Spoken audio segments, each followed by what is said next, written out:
Chapter 1089. Last year, this Chia and Choshue picked the first snow together. Empress Xianda tasted it herself and smiled. It is very sweet. This year, when it snows in winter, this Chia will go pick it again. If your majesty likes, you can come and see. Emperor Yonglu looked at her and was silent for a moment before saying, this winter, Shen is still here and will accompany you. Empress Xianda's hand shook and a large drop of tea fell onto the back of her hand. She hissed in pain. Emperor Yonglu saw the situation and grabbed a handkerchief from the side. He pulled her hand and wiped it as he scolded, "Why are you so careless?"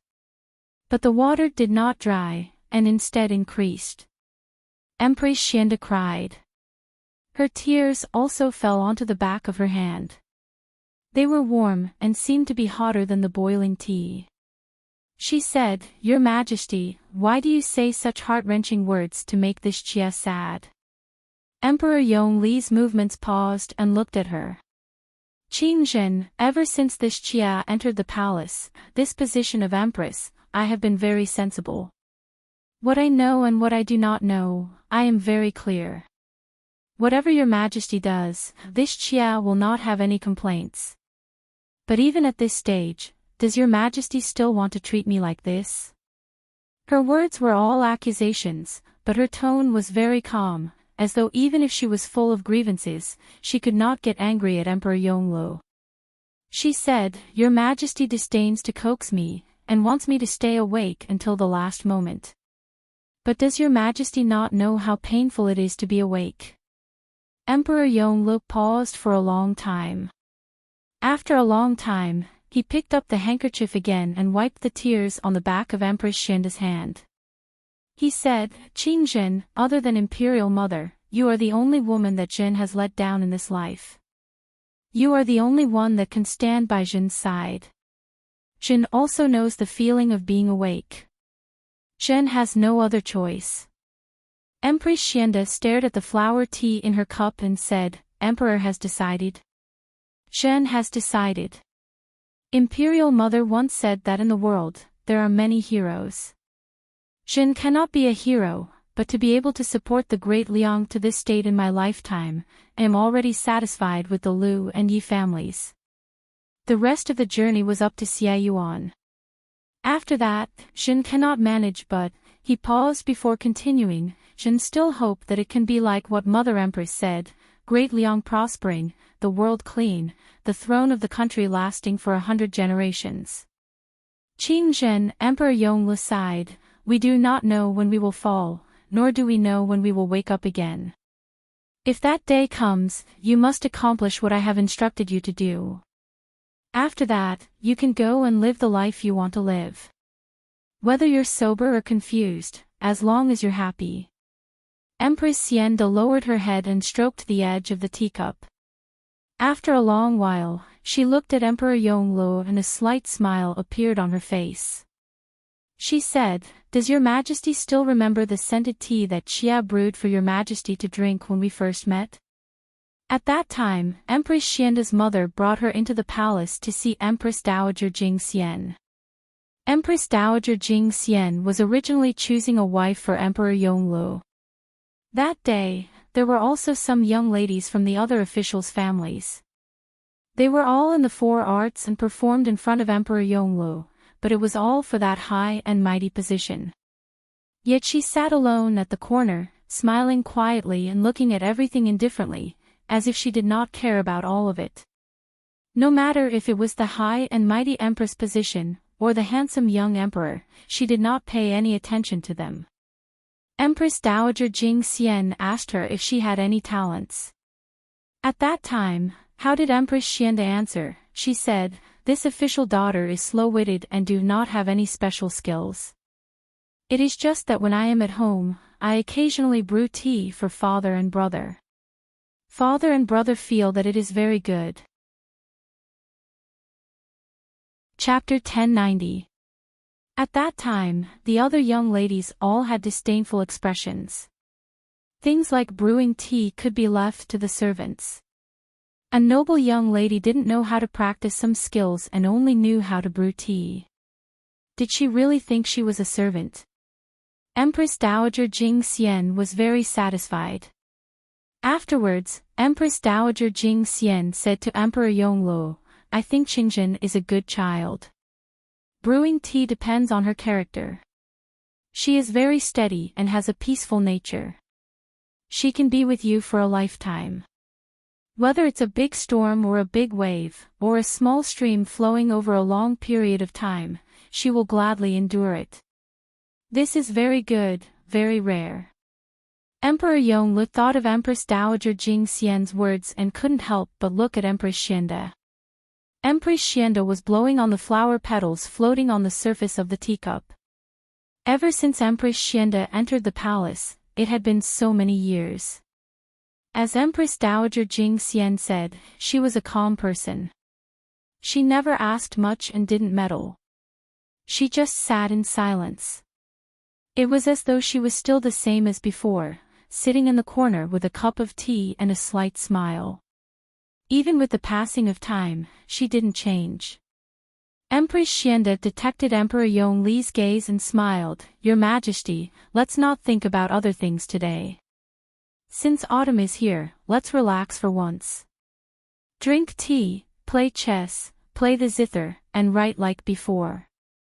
Is that okay?" "Okay." Emperor Yonglu nodded.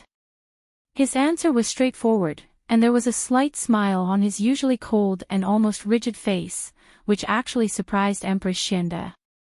She reacted and quickly stood up as though she was afraid Emperor Yonglu would change his mind.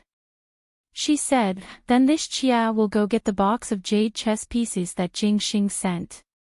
After Jing Xing was sent here, Your Majesty has only played with this Chia once. It was a waste of a good chess piece." Emperor Yonglu laughed, "Let Tao Gugu go get it. I don't know where she is." Empress Xianda said, "This Chia has hidden. Your Majesty, wait for this Chia here." She lifted her skirt and jogged to the back. Empress Xianda had always been quiet and gentle. It was rare for her to be like this. She showed a young girl's beauty that wasn't there usually. Emperor Yonglu looked at her, and as he looked at her, his gaze became somewhat pained. He frowned and coughed violently twice. He grabbed a handkerchief from his sleeve and covered his mouth. After a long while, he wiped the handkerchief away from his mouth. It was all so clean, and nothing could be seen. The handkerchief was pinched in his palm, revealing a bit of captivating red in a crease. It was very eye-catching. He paused and put the handkerchief into his sleeve. Looking at Empress Xianda who ran out with the chess box, she smiled. As if nothing had happened.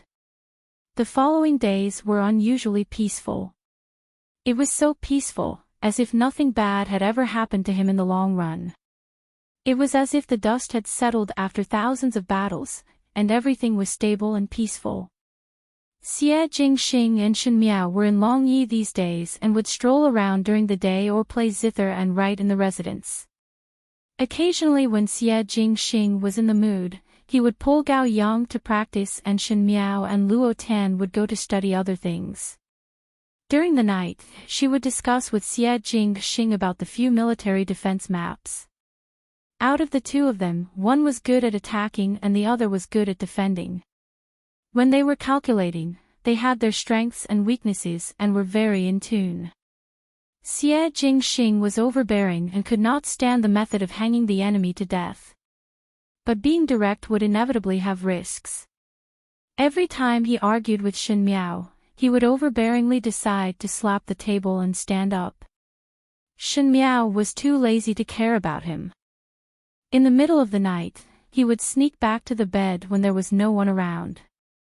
When Shen Miao used words to choke him, Xie Jingxing would turn over and press her under his body, using another method to punish her. Chapter 1091. The days passed by slowly, but everyone knew in their hearts that they were only lingering to their heart's content before leaving. Once the war started, separation was inevitable, and those days of separation would have to rely on these lingering memories to fill the gap. In the end, that day still arrived.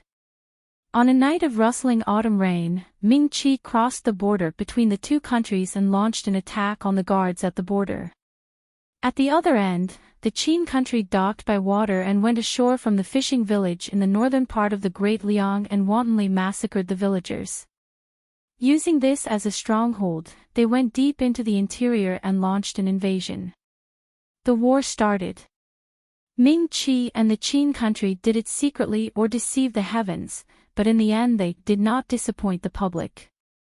They were unable to restrain their temper and slowly plotted, but with great fanfare. It showed that they were very confident. Would the Great Liang fight or not? Naturally it was to fight. Prince Rui requested for the commander's order, and Emperor Yongle personally conferred the title of general and ordered 300,000 troops to lead the army out. This was not only a counterattack against the country that launched the invasion, but also a determination to break the situation and push the wheel of history forward in the long history of the three countries. Heroes vying for supremacy under the heavens, the situation was turbulent. Heroes stood tall and talented people came forth in large numbers. Since ancient times, heroes were born in troubled times, and it was the same for war. The morale of the Great Liang's commoners did not decrease. Even though they were panicking at first, seeing the imperial family as steady as Mount Tai and seeing the prince going to war in front of them, their hearts were filled with lofty sentiments and there was no trace of fear. The date of departure was set for tomorrow. Luo Tan looked at Gao Yang. In the days that she was in the Great Liang, she had experienced a lot of things with Shen Miao. There were some misunderstandings with Gao Yang before, but it was resolved later on. Even though Gao Yang loved to tease others, he was not as modest as he looked on the surface, but he treated her well and was considered a good person. Luo Tan originally wanted to follow Gao Yang back to Ming-Chi, but previously she secretly followed Shen Miao to the Great Liang. Now that such a long time had passed and Fu Xiaoyi had started to deal with the Shen family, naturally he would not let off the Luo family. Luo Tan wanted to advance and retreat together with her family. But Luo Sui's letter told her to stay in Ming-Chi. Firstly, Luo Tan would not be able to help much after returning, and perhaps she would be implicated, which would not be good. Secondly, Shen Miao wanted to stay in Longyi, and with Luo Tan with her, there would be someone to take care of her. He could not return to Ming-Chi, and indeed he could not leave Shen Miao alone in Longyi. Luo Tan could only stay here. He watched as Gao Yang started to organize his things. He put some medical books and medicine into boxes and had people carry them out one by one. Luo Tan sat on the chair, silently watching his every move. When Gao Yang was done cleaning up, he raised his head and saw Luo Tan staring at him without blinking. Feeling baffled, he asked, "Aren't you always noisy? Why are you so quiet today? Are you in a bad mood? You are leaving tomorrow." Luo Tan said, "On the road, you must protect the prince well." Gao Yang choked and said, "Me, protect him? He's more or less protecting me. You are his subordinate." Luo Tan said awkwardly, "Of course, you should pay more attention to yourself." Gao Yang was startled, but when he heard what she said, he smiled. Luo Tan would bully Gao Yang all the time, and it was true that Gao Yang also loved to bully her. These two people would play around all day, and it was difficult to have a good conversation. Luo Tan's character was careless, and it was hard for her to admonish others about the details.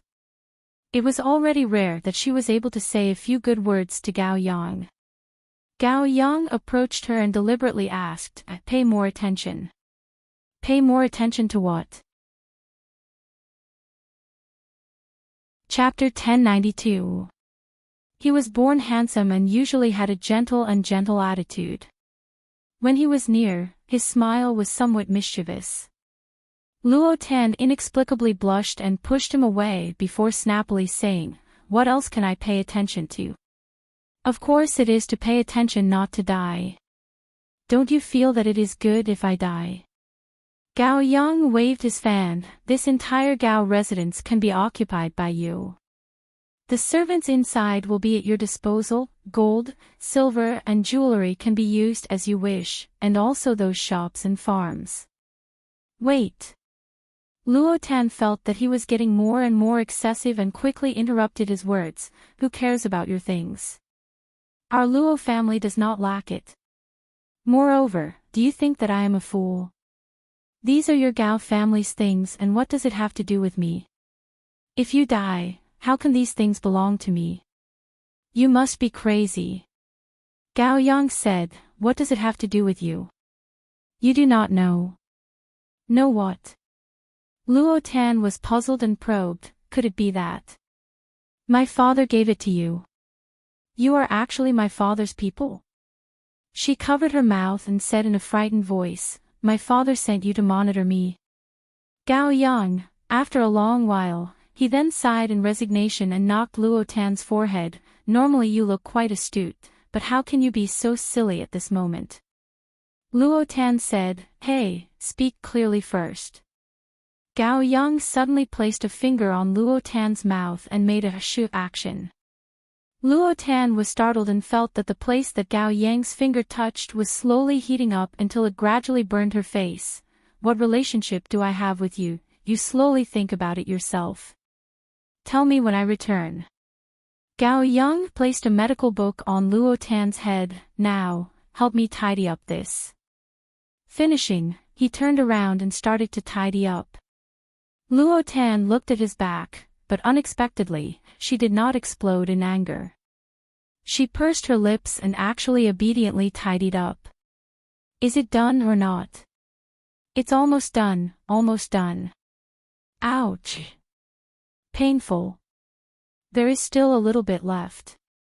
Do not be afraid. I will be gentle.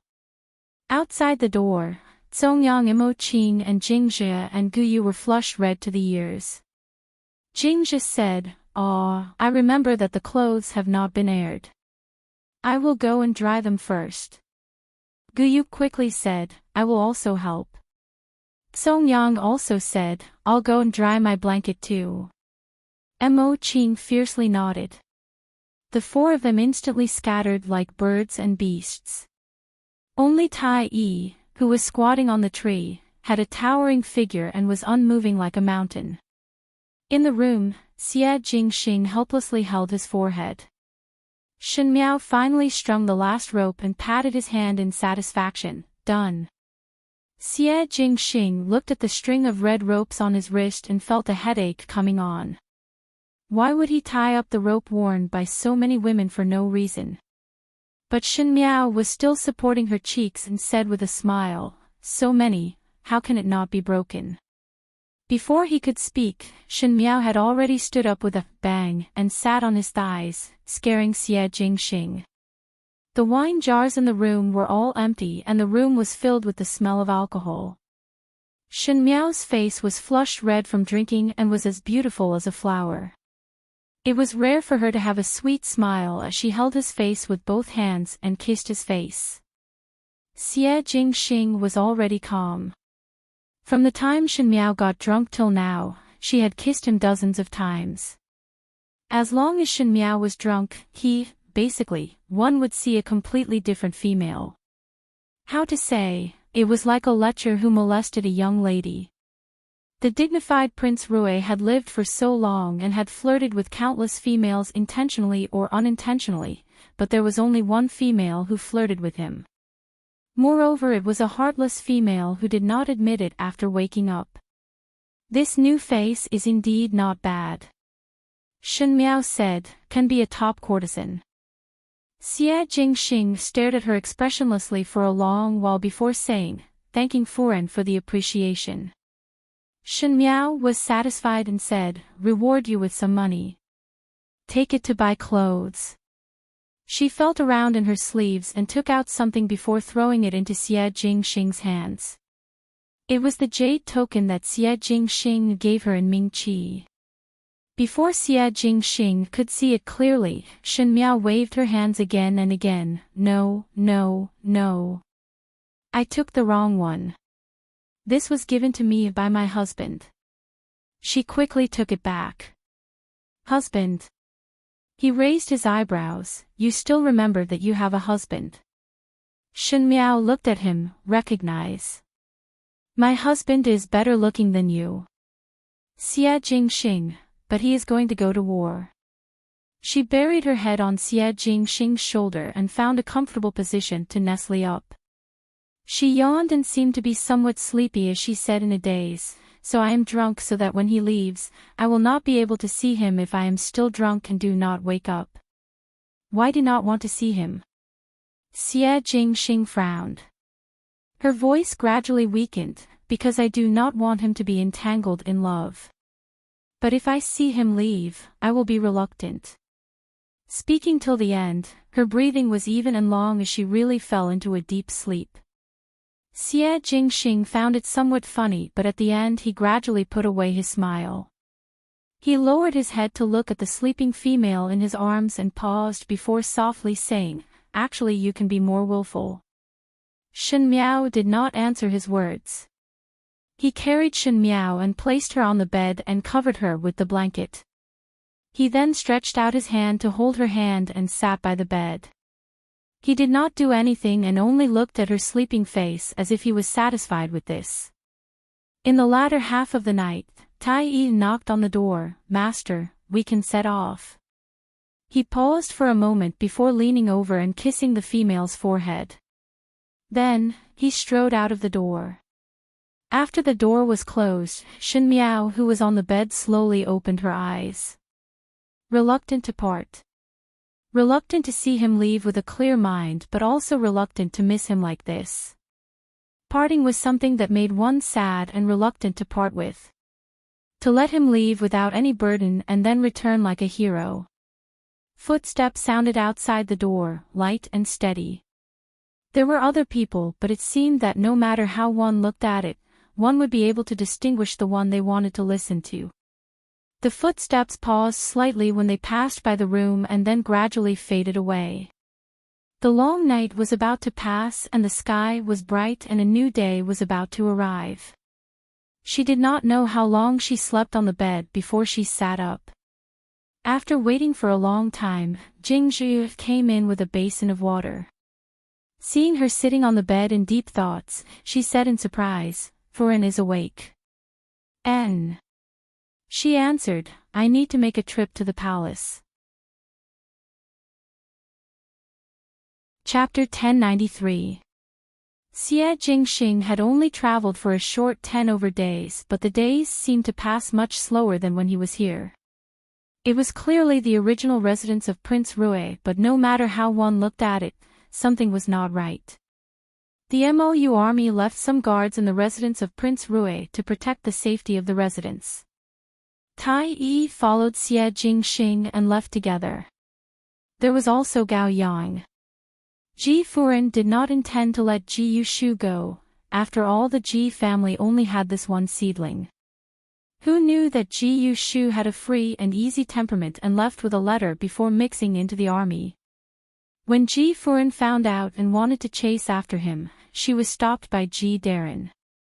Ji Darren said, "Ji Yushu is always reckless and ignorant. It is good to let him sharpen his will." Thus in Longyi City, almost all the people who had a good relationship with Shen Miao seemed to have left in one night. After Gao Yang left, the Gao family sent his junior brother to treat Yi Hongguang. Yi Hongguang still did not wake up and kept sleeping soundly. Luo Tan also seemed to have grown up a lot in one day and no longer went out to play with cats and dogs or walk the streets. Occasionally she would stop and be concerned about the situation at Ming Qi's side. In the beginning, Luo Tan was tangled with the battle between the great Liang and Ming Qi, thus Shen Miao told her about all the things that happened in Ming Qi, including Fu Xiuyi, Emperor Wen Hui, and even the suppression of the Luo and Shen family. The more she heard, the more silent Luo Tan became, and in the end she did not say anything. Shen Miao also did not go and persuade her. There were some things that one would slowly think clearly, and it was only a matter of time. The days were much calmer, and the commoners in Longyi City did not have any signs of panic. Perhaps it was because they had confidence in their soldiers, or perhaps it was because they were used to singing and dancing for many years that they did not have much of an impression of war, thus they did not feel any fear. Shen Miao and those noble Furins in Longyi had a very good relationship. Naturally, there was a result of her deliberately winning them over, and those Furins were also very smart. The biggest threat to the imperial family, the Liu and Yi family, had disappeared from the world, and now the Great Liang was ruled by the imperial family, and the residence of Prince Rui was also a relative of the imperial family. Shen Miao was also on good terms with Empress Xiande, so naturally they would rush to please her. Speaking of Empress Xiande, Shen Miao often visited her in the palace these days. Shen Miao liked to talk to Empress Xiande, as Empress Xiande was a talented female. In Shen Miao's previous life, it was because she was an empress that her horizons were broadened. The two of them talked about the past and present, from anecdotes to the current situation of the world, and their opinions were surprisingly in agreement. Empress Xiande also liked her. Every time they talked about her, time seemed to pass very quickly. On this day, Shen Miao was going out again and planned to enter the palace to see Empress Xiande. The closer it was to autumn, the colder it got. Uncle Tang carried a bowl of sheep milk soup in. Most likely it was because Xie Jingxing had left that Uncle Tang was very idle all day. Other than occasionally being instructed by Shen Miao to handle the matters of the shop, most of the time he had nothing to do. So he thought of a way to prepare some meals, saying, "When master comes back and sees that madam has lost weight and is haggard, he will definitely blame this old servant. Why don't you let this old servant make some food for madam? It's good for your health." Jingzhi said, "This goat milk smells so fragrant.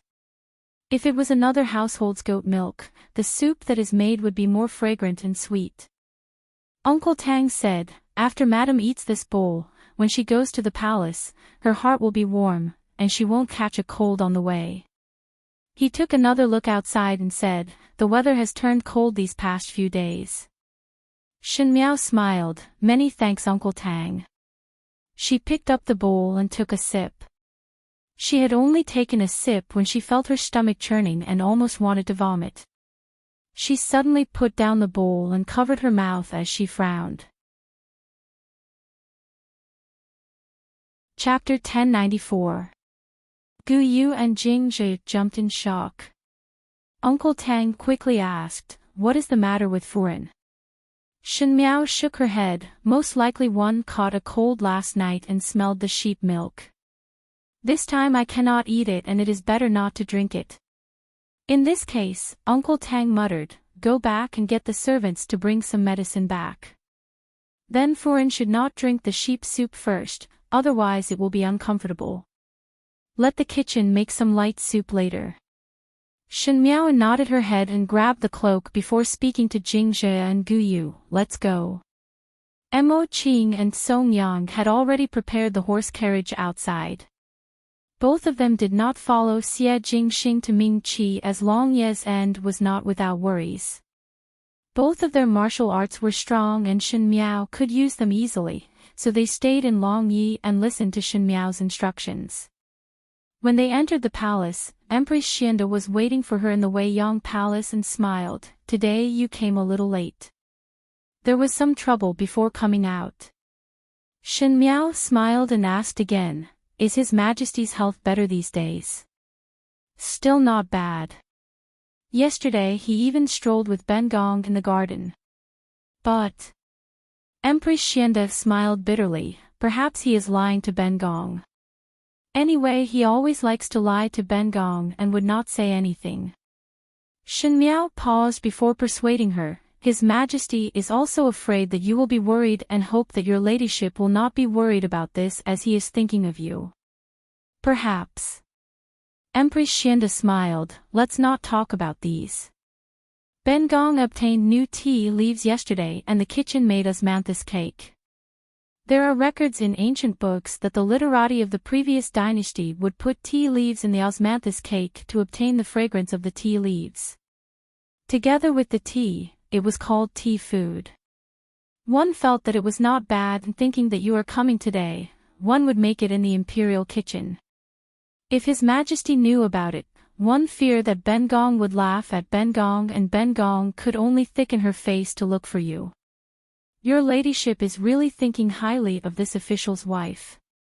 Shen Miao smiled gently. This official's wife is from a military family and is naturally rough and do not know how to do such elegant things. Stop it, Empress Xianda rebuked. In Long Yi, even those scholars and officials who think they are knowledgeable are not as knowledgeable as you. If you are coarse, would it not be ridiculing the entire Long Yi civil officials? She handed the teacup to Shen Miao. Quickly taste it, how about it? Empress Xianda liked to boil tea. She liked to watch the tea leaves boil in the water. The temperature of the water had to be just right, no more, no less. The timing had to be just right. As for the tea leaves, spring water, and honey, they were all knowledge. As the Empress, she did not seem to be impatient with these trivial matters. It seemed that it was because of this that his temperament had been tempered to be so mild. Shen Miao liked to stay together with Empress Xianda because of her peaceful temperament that made one feel that the years were peaceful and long. Shen Miao said, "It is better to obey than to be respectful." She picked up the tea and took a sip. That tea was very fragrant and slightly bitter, but the aftertaste was dry and sweet. Just as Shen Miao was about to speak, she suddenly felt nauseous and her hands trembled and half a cup of tea fell over. She covered her mouth and retched. Empress Xianda was surprised for a moment and quickly took the tea from her hands. Seeing that her expression was not good, she asked, "What is the matter? Is there anything uncomfortable?" Shen Miao felt that the churning in her stomach had calmed down a little before she shook her head. "Nothing. Apologies, your ladyship. Really sorry. Recently it is most likely that I have caught a cold and keep feeling uncomfortable in my stomach. Today, when I went out, it was." Her voice suddenly stopped and an incredulous expression rose on her face. Empress Xianda did not understand at first, but after seeing Shen Miao's expression, she seemed to have thought of something and said in shock, "Could it be that you are?" Chapter 1095. Shen Miao clenched her fists before quickly releasing them. This official's wife also do not know. Quickly call the imperial physician over. Empress Xianda stood up excitedly and called Tao Gugu, take Ben Gong's invitation and call the imperial physician over. Shen Miao looked at the tea on the table and her heart was shocked. She had been pregnant before, so she wasn't sure if she was pregnant or not. It was because Xie Jingxing had only left for a dozen days and her period was not accurate, thus she did not put it in her heart. She only thought that she had caught a cold. Who knew? Now that she thought about it, she felt that recently her appetite had become strange. But she still could not make up her mind. Shen Miao's heart was also somewhat excited. The word child was too far away for her. She was somewhat afraid that when the child came to this world, they would have to face the sufferings, joys and sorrows of others, and she was not omnipotent and could not protect them flawlessly. On the other hand, she was very eager for the arrival of the child. If it came, it would be the best gift that heaven had given her in this lifetime. The imperial physician quickly rushed over and Empress Xianda appeared to be more excited than Shen Miao, letting the imperial physician immediately take Shen Miao's pulse. The white-bearded imperial physician took Shen Miao's pulse and after pondering for a long time, he stood up and bowed to Shen Miao before bowing to Empress Xianda and said with a smile, "Congratulations, Qin Wang Fei. The pulse is like pearls and it is the pulse of pregnancy. One fear that Qin Wang Fei has been pregnant for more than a month and the Qin Wang residents will have another child." Shen Miao was still somewhat in disbelief as she asked, "Really? It was rare for Empress Xianda to see Shen Miao in such a daze and laughed out loud. She pretended to be serious and said, "Qin Wangfei is asking you if it is true. If there is a mistake, there will be heavy punishment." The white-bearded imperial physician smiled. This old official does not dare to lie. If Qin Wangfei does not believe, one can invite a few more to take a look. This was originally a joke, but Shen Miao said, "All right. Then one will trouble to invite a few more to take a look." The imperial physician was so shocked that he could only stare blankly. Empress Xianda was overjoyed and knew that Shen Miao was not willing to believe and wanted to confirm it again and again. However, when she was pregnant, she also couldn't believe it. Thinking of himself, his eyes darkened, but he quickly regained his composure and said with a smile, "Then let's do as Princess Consort said and invite a few more imperial physicians over." Empress Xianda really took good care of Shen Miao and really invited several imperial physicians to take Shen Miao's pulse. The result of taking her pulse was exactly the same. Shen Miao was indeed pregnant for more than a month. This was really too coincidental. Xie Jingxing had just left and in less than 10 days, Shen Miao was already pregnant. No matter what, when he was alone, at least he wouldn't feel so lonely. However, it could also be even more lonely. Empress Xianda was overjoyed. Most likely in the entire imperial family, there were only Emperor Yongluo and Xie Jingxing, the two brothers. Emperor Yongluo did not have any sons and the Xia family did not have any juniors. The one that Shen Miao was carrying was the first of the younger generation in the Xia family. Empress Xianda sent someone to invite Emperor Yongluo over. When Emperor Yongle heard the news, he was in disbelief. Empress Xianda said with a smile, "Think about it. In the future, there will be a little boy or a little girl that will call you Imperial Bobo and call me Imperial Goo Goo. Isn't it interesting?" "What is interesting?" Emperor Yongluo was still somewhat awkward. He really did not like Shen Miao and because of Shen Miao, he even had a dispute with Xie Jingxing. But Emperor Yongluo had never changed Xie Jingxing's thoughts and could not do anything to Xie Jingxing, thus he had an attitude of looking at a femme fatale toward Shen Miao. "You." Empress Xianda looked at him. "This is considered a joyous matter for our imperial family. It would be good if Qin Wangfei can give birth to a few more in the future.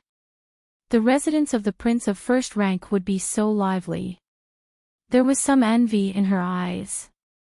Obviously Empress Xianda also liked children. Chapter 1096. Anyone could see the envy in Empress Xianda's words.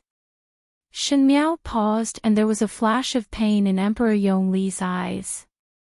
After a moment, he spoke, "Pack up your things tonight and move to the palace. This cannot be spread out and the palace will be able to protect you." Shen Miao was slightly startled. Empress Xianda also quickly said, "Correct. Even though Longyi City looks peaceful, but at this critical juncture, there cannot be any mistakes. This matter must be kept secret and outsiders must not know about it. As for Jingxing's side, privately send a message to him. Your Highness the Empress." Shen Miao suddenly spoke, "This official's wife has a request." Empress Xianda said, "Speak.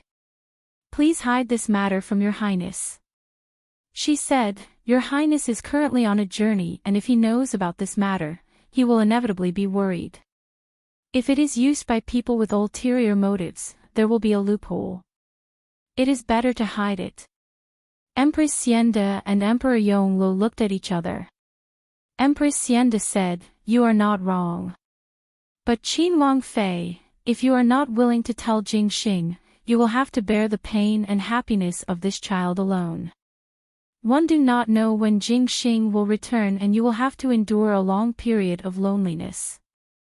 Ben Gong had seen many females and because of various reasons, they hid the news of pregnancy but the process was extremely aggrieved. You must be able to bear this aggrieved. This official's wife is not aggrieved. Shen Miao smiled gently and her hands subconsciously touched her lower abdomen.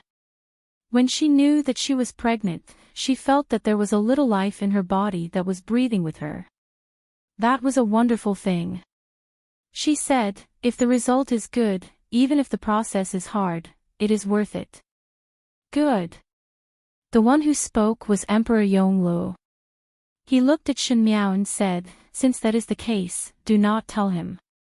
Empress Xianda still wanted to say something, but Shen Miao had already nodded slightly to Emperor Yonglu and said, many thanks to your majesty. Since that is the case, then forget it. Empress Xianda sighed, but from tomorrow onwards, you will move to the palace. Ben Gong will say that you will enter the palace to accompany, so that those Furins will not look for you every now and then and delay your recuperation. This time, Shen Miao did not evade. It was indeed so.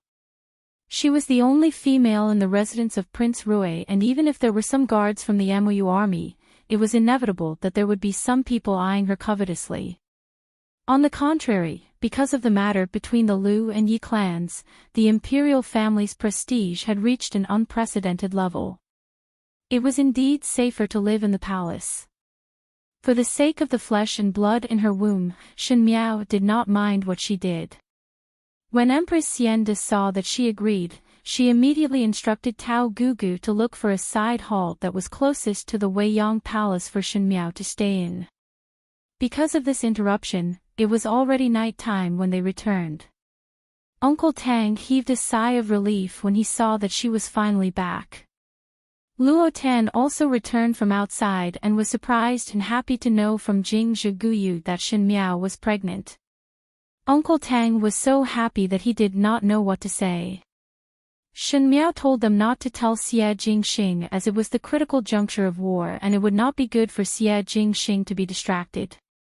Uncle Tang nodded, but he still felt sad in his heart. He said that he was going to burn incense for Empress Xiao and let her know the good news. Luo Tan was very surprised and wanted to touch Shen Miao's lower abdomen but did not dare to. Finally she carefully placed her hand on it and felt for a long while before she said dispiritedly, why is there no movement? It has only been a month or so, how would there be any movement? Shen Miao laughed in spite of herself. But Luo Tan looked at her, youngest Biao's sister, are you not going to tell Gu Fu and Gu Mu? If they knew about it, they would definitely be very happy. Chapter 1097. Shen Miao thought about it before shaking her head. Now father, mother and eldest brother are in a confrontation with Fu Xiu Yi. At this time, I am their weakness. If there is an additional child, it would be even more restrictive. Moreover, Xie Jingxing would reach Ming Qi sooner or later and would need to meet up with father and mother. If father and mother know about it, Xie Jingxing would also know about it. Luo Tan thought for a while and felt that it made sense.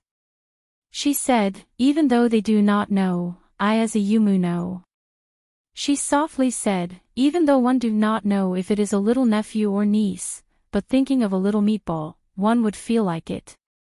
Luo Tan had been somewhat quiet these days. She originally had a lively temperament which made the people in the residence of Prince Rui somewhat surprised. Now she had finally regained the liveliness of the past.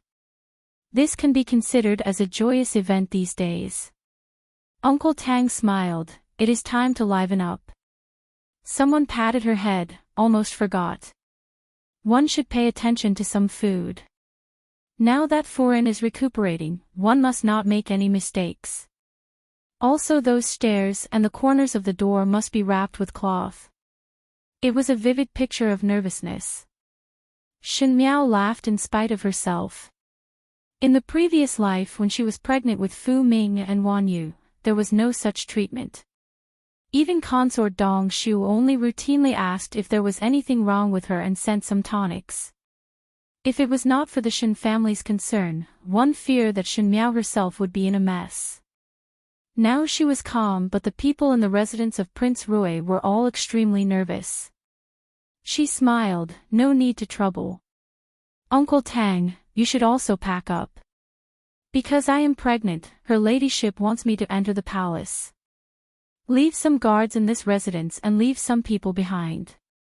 The important people will follow me to the palace. Uncle Tang was surprised for a moment before he seemed to understand Shen Miao's meaning and said, Good, good. This old servant will go and arrange it. Biao youngest sister, do I also need to go? Luo Tan asked. Naturally one must go. But I do not know the etiquette of the palace. Would it not be good? Luo Tan asked. Shen Miao said, how is it not good? Just show a few punches and kicks and everyone will know that your martial arts are high and will be wary of me, thus I will be safer. The safety of me and the child will depend on your protection. Cousin, don't tease me. Luo Tan blushed, but you're right. 2 people is better than 1 person when I'm with you. I'll go with you to the palace. She stood up. I'll go pack up first. After Luo Tan left, Shen Miao stood up. She didn't expect that she would be pregnant at this time, but she felt that everything was destined. Opening the window, the autumn moon was very bright, and it gradually began to form a full moon. In a few days, it would be the Mid-Autumn Festival. It was the Mid-Autumn Festival, but she was separated from her family. No matter if it was Xie Jingxing or Shen Axan, they were all not by her side. This year was destined to be a difficult one, but Shen Miao touched her lower abdomen. Because she had a child and because she had become a mother, she seemed to be able to appreciate the fullness of the moon. God would not be cruel to a person forever. At least for this moment, God was a good person. He gave Shen Miao a new life and also gave her a man she loved deeply and a brand new life. The past was in the past, and this was a completely different moonlight. She softly asked the child in her abdomen, you see, you and father are looking at the same moon. Shen Miao moved into the palace. Empress Xiande treated her very well and gave her the side hall beside the Wei Yang Palace. Shen Miao still used her own servants, so it was not inconvenient. Usually, Empress Xiande liked to talk to Shen Miao and boil tea. Luo Tan also followed. Luo Tan had a lively temperament and Empress Xiande liked her a lot. Chapter 1098. The days passed very peacefully. If there was anything unexpected, it would be Yi Hongguang. Yi Hongguang was also brought into the palace. Because he didn't wake up for a long time, he woke up unexpectedly one day. But when he woke up, his mind was like that of a 3-year-old, and he didn't know anything. The imperial physician had taken a look at him. He was afraid that he had suffered too much shock and was close to going crazy. With that, Emperor Yonglu couldn't be bothered to care anymore. It wouldn't take much to raise a fool. Yi Hongguang spent all day catching crickets and butterflies in the garden. He was very happy. Sometimes when Shen Miao saw his and Fu Ming's faces, she felt that Yi Hongguang's life was as tragic as Fu Ming's. It was all because they didn't reincarnate into a good family and wasted their lives for nothing. Empress Xiande saw the heavy look in her eyes and thought that she was sad because of Yi Hongguang. She patted Shen Miao's hands and comforted her, no need to be sad. Actually, this might not be a bad thing. Now that the Yi clan was gone, if he was sober and woke up to find out about this, who knew how sad his heart would be? Even if he didn't have any hatred, he would still be in so much pain that he wished he was dead. Moreover, when the emperor did things, the most important thing was to cut the weeds and eliminate the roots, so he would definitely not let him live. Now that he's like this, even though he's a fool, he doesn't have to face those sad things. He can live a carefree life like a child forever. Isn't that great? Emperor Yongle had once suspected that Yi Hongguang was pretending to be dumb, but the imperial physician had taken a look and sent people to spy on him. Yi Hongguang was really dumb. Most importantly, he was unable to walk. Because of this injury, his body was getting worse. It was unknown how long he could live and how long he could live. Perhaps Yi Hongguang's misfortune made Emperor Yongle think of himself when he was young. He had also been poisoned when he was young, and he didn't know how long he could live. It was this similar experience that made Emperor Yongle feel pity for Yi Hongguang and spared his life. However, Yi Hongguang was an idiot now. He didn't know that his life was in the hands of the emperor. He had already rolled around in Yama's palace, but he still smiled carefreely every day. However, not everyone in the world could be like Yi Hongguang, who lived like a child and laughed happily. 2 months later, Xie Jingxing reached the borders of Ming Qi and started to fight with the Ming Qi's army. At the same time, the Luo family army and the Shen family army met at the Hangu Pass and the Qin army entered the pass. Qin and Qi joined hands and officially confronted the Great Liang army led by Xie Jingxing. War was always merciless. Once it started, it was not easy to end it. Moreover, the two countries were facing off against one country, so they were evenly matched. Shen Miao would study the military defense map that she had given to Xie Jingxing. In the beginning, she could not see any clues, but gradually, signs began to appear. It was like a chess piece that had a predetermined path and was moving forward step by step according to the path that the other party had planned. Shen Miao knew that if she did not guess wrongly, that military defense map should be in Fu Xiuyi's hands. The battle between Great Liang and Qin Ming, for the time being, no one could see who won and who lost. Xie Jingxing did not sweep away thousands of troops like in his previous lifetime. Admittedly, it was because the Qin and Ming did not join hands, and at that time the Great Liang first attacked the Qin country before destroying the Ming Qi. But there was another point that Shen Miao knew. Xie Jingxing had changed his strategy. He was like a shrewd and cunning hunter, luring his prey into his own trap. Catch everything in one net and not like to be entangled. Clean and efficient was indeed the style of the Xie family. Fu Xiuyi was taking the bait. At the same time Shen Miao was gratified by this, she could not help but admire Yi Mei's methods. Many things had changed, but she was still able to obtain Fu Xiuyi's heart and hand over the military defense map, making Fu Xiuyi trust her. Chapter 1099. Sure enough, not long after, Xie Jingxing's letter was sent back to the Great Liang. In the letter, there was the situation of Ming Qi. Emperor Wenhui passed away from illness and the 9th prince, Fu Xiuyi, ascended to the throne. Just as Fu Xiuyi ascended to the throne, he befriended the Qin emperor and obtained the support of the Qin emperor. Both countries launched an attack on the declining Great Liang together. The rest of the princes of Ming Qi, including Prince Shou and Prince Jing, were already detained in prison. With Fu Xiuyi's methods, it was always easy to deal with his own people. The Shen family and the Luo family allied with the other old aristocratic families that were suppressed by Emperor Wenhui and openly rebelled, and were labeled as rebels in Ming Qi, but the commoners did not seem to buy it. The Shen family's reputation had existed for many years, and it was not so easy to tarnish it. Xie Jingxing's people were secretly in contact with the Shen family's people, and not long later, the Shen family would use the name of defecting to form an alliance with Xie Jingxing and officially turn against the Great Liang. At the end of the letter, Xie Jingxing had casually added a few sentences, as if it was a dispensable legend that he had casually added. It was said that there was an imperial family affair that was currently circulating in the Ding capital. A beauty came to the palace.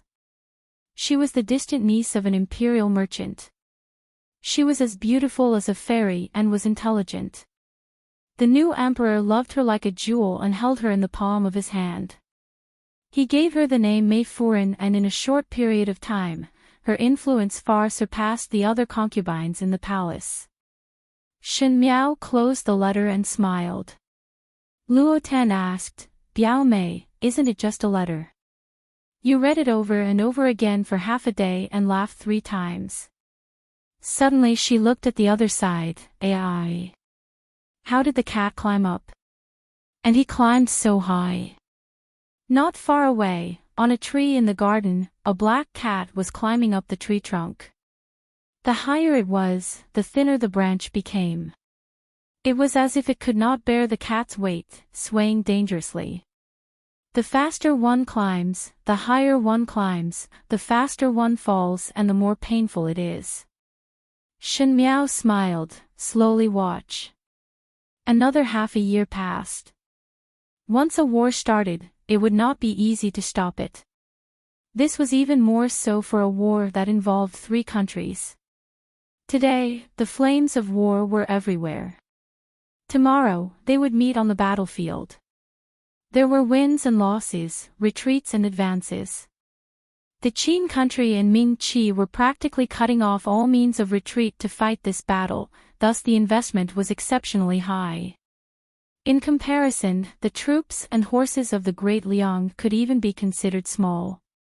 But even so, when Ming Qi and Qin country joined hands, they were not able to gain any advantage from the Great Liang. It was like a long seesaw battle. The Great Liang side was wearing it down unhurriedly, but the Qin countries and Ming Qi's pace was gradually disrupted. Especially recently. In the previous battles, big and small, Qin Qi had always won, especially at the beginning. They were able to taste the sweetness of victory almost every single time. Although the harvest was not very bountiful, it greatly boosted their morale.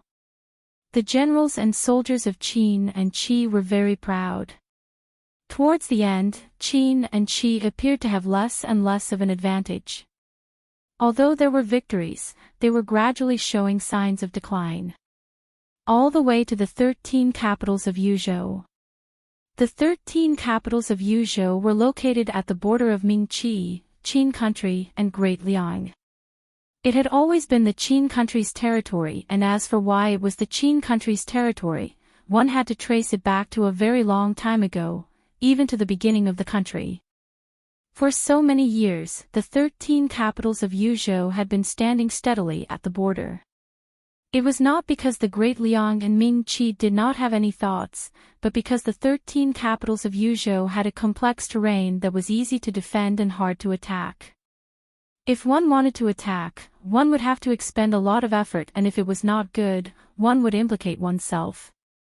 This was such a hard bone to chew. Even if one wanted to chew, other than ambition, one must have great courage. Chapter 1100. Xie Jingxing led the Great Liang soldiers and was about to launch an attack on the 13 capitals of Yuzhou. This battle was extremely important and could even be said to be the key to the entire war situation. If Xie Jingxing was able to successfully take down the 13 capitals of Yuzhou, he would be able to end the war in a shorter period of time. For the Ming Qi and the Qin country, it would be exceptionally smooth. On the contrary, if Xie Jingxing was unable to bite this bone, then it would only cause the Great Liang army to suffer a great loss of strength. Not to mention dealing with the Ming Qi and the Qin country, it would be very difficult to resist the pincer attack of these 2 countries. Thus for this war, no matter if it was the Great Liang, the Ming Qi or the Qin country, all of them had bet 120,000 points, almost gambling with their lives. When Empress Xianda was talking to Shen Miao about this matter, she was still joking with her. After all, the one leading the troops is your husband. How is it that until now, you are not nervous at all? Shen Miao smiled gently. This official's wife naturally believe in your highness. Xie Jingxing was indeed very cunning. Yimei's wrong military defense map was able to successfully reach Fu Xiuyi's hands and was even believed by Fu Xiuyi. This was undoubtedly due to her ability. But Xie Jingxing's role in it was not small. At the beginning of the war, Xie Jingxing had always won and lost neither lightly nor heavily, allowing Fu Xiuyi to gain some sweetness. In fact, those few victories did not give any substantial advantage to the Ming Qi and the Qin country, but it gave others an illusion that the Qin Qi was very powerful. In the long run, Fu Xiu-yi would instead trust the things that Yi Mei sent. Even if the Great Liang won a few more times, in Fu Xiu-yi's eyes, it was just a coincidence.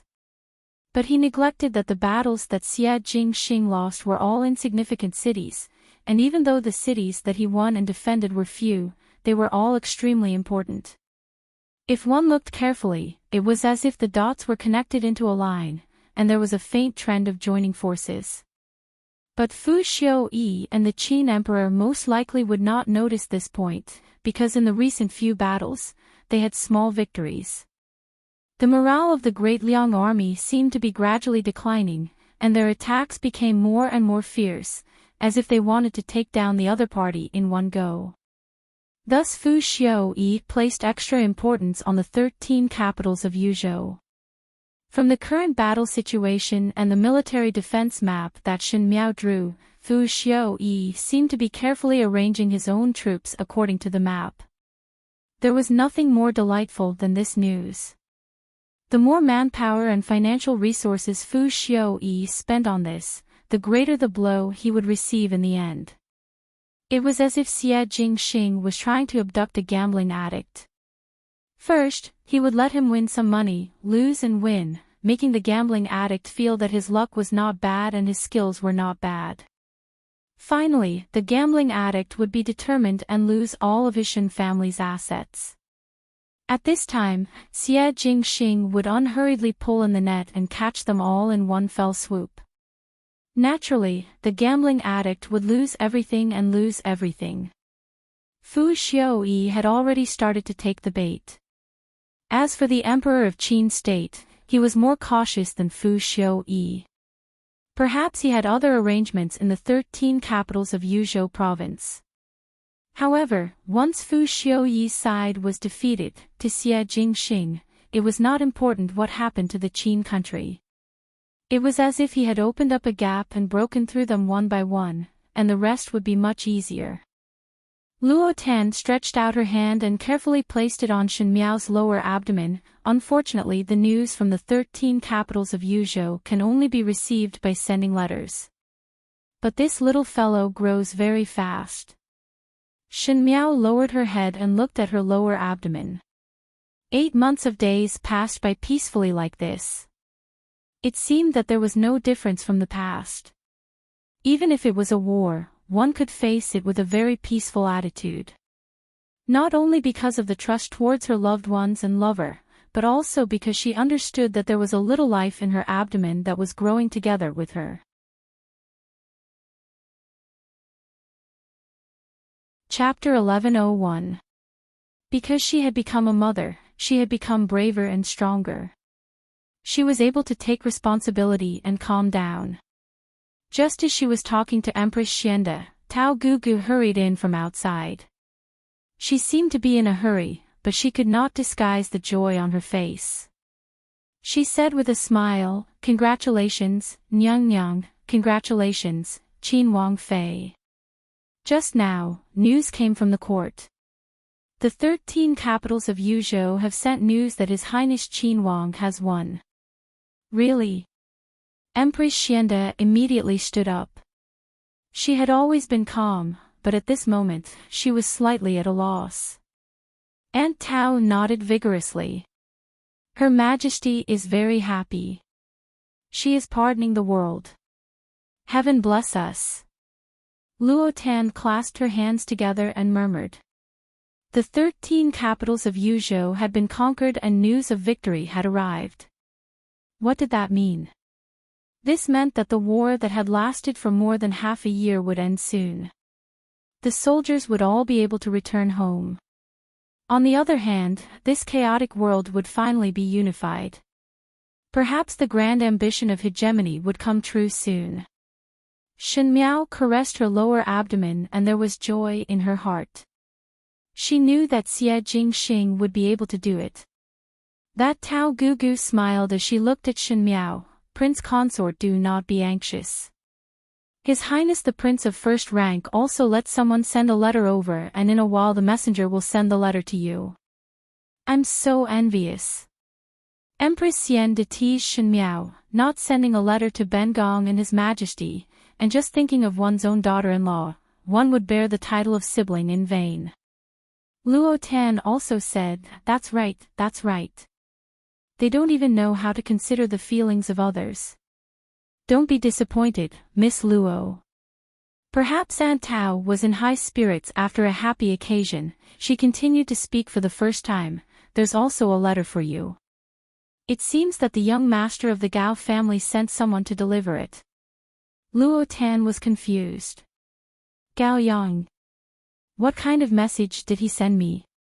Shen Miao and Empress Xian De looked at each other and smiled as they shook their heads. The good news of the 13 capitals of Yuzhou made everyone in Longyi very happy.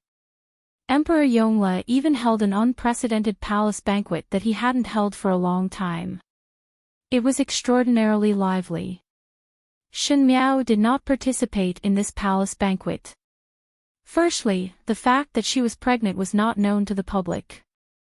She had been living in the palace. Although there had always been speculation outside, Empress Xiande had protected her very well. Later on, people's enthusiasm for it gradually waned, and they were no longer curious. Secondly, it was not suitable for the pregnant Shen Miao to participate in such an occasion like the palace banquet, and if something went wrong midway, it would not be good. Moreover, she wanted to go back early to read Xie Jingxing's home letter. Ever since Xie Jingxing's letters from home were shocking and the situation became tense, there were very few of them. Perhaps it was too troublesome to send a letter. He hadn't written to her in 2 months. Shen Miao opened the letter. There was nothing special in the letter. It was just that he was doing well, and he proudly boasted about his own achievements and criticized Fu Xiuyi as worthless. It was said that other than Fu Xiuyi's skill in fighting for the throne, he was really messed up when it came to governing a country. Ming Qi's court was in a mess and there was no need to worry too much. Then he mentioned Mei Furan. It was said that Fu Xiuyi praised Mei Furan very highly, and there were many people in Ming Qi's court talking about it. Previously Mei Furan could only be considered as moving unhindered in the inner palace. But in just a few short months, she was able to freely enter and exit Fu Xiuyi's imperial study. Fu Xiuyi seemed to not only see her as a beautiful female, but also as a lucky general. There were even a few victorious battles that were all thanks to Yi Mei. Now that Yi Mei was in the Ming Qi's court, she could get whatever she wanted. Other than Fu Xiuyi, she did not put anyone else in her eyes. Fu Xiuyi also indulged her. On one hand, he felt that she was beautiful and intelligent, and on the other hand, it was definitely because of Yi Mei's ability. Chapter 1102. It was just that when Xie Jingxing said all these, his words were filled with ridicule, simply treating Fu Xiuyi as a fool. Not only that, he even arrogantly claimed that everything was ready and was only waiting for the other party to walk into the trap.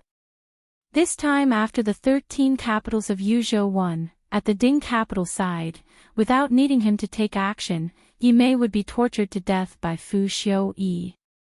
Fu Xiuyi's heart was not considered broad, and previously he personally praised Yi Mei as a blessed general in front of the court officials. Now that this blessed general made him suffer a loss in an important battle, how would Fu Xiuyi let it go? Of course, Xie Jingxing also arranged a little extra fun to create the impression that Yi Mei was a spy of the Great Liang and came to the Ding capital to get close to Fu Xiuyi to be a chess piece for the Great Liang. Fu Xiuyi was someone who could not tolerate betrayal, so naturally he would not spare any effort. Looking at Xie Jingxing's handwriting, Shen Miao could almost imagine his lazily biting the pen and gloating expression. She folded the letter but felt that there was something else in the envelope. She shook it and turned the envelope over. Sure enough, 2 red beans rolled out from the inside. Red beans, the most lovesick. He did not write lovesick words in the letter, but used 2 red beans to prove that he did not forget Shen Miao for even a moment. One really did not know if he was putting on airs or childish. Shen Miao thought about it and took out the sachet at the side and carefully placed the 2 red beans inside. The 5th letter. She said. Ming-Chi, Ding Capital, Imperial Palace. In the gloomy dungeon, there was a thick stench of blood everywhere and it seemed to be mixed with other smells, making one feel nauseous. In the innermost part of the cell, a naked female was sitting on the ground. Her hands were shackled to the wall and her feet were submerged in the cold dirty water. There were some fat rats in the dirty water that would climb up and down her feet from time to time and gnaw on her toes. Some of her toes were bitten until they were badly mangled and the smell of blood seemed to attract those hungry rats as they gnawed even harder.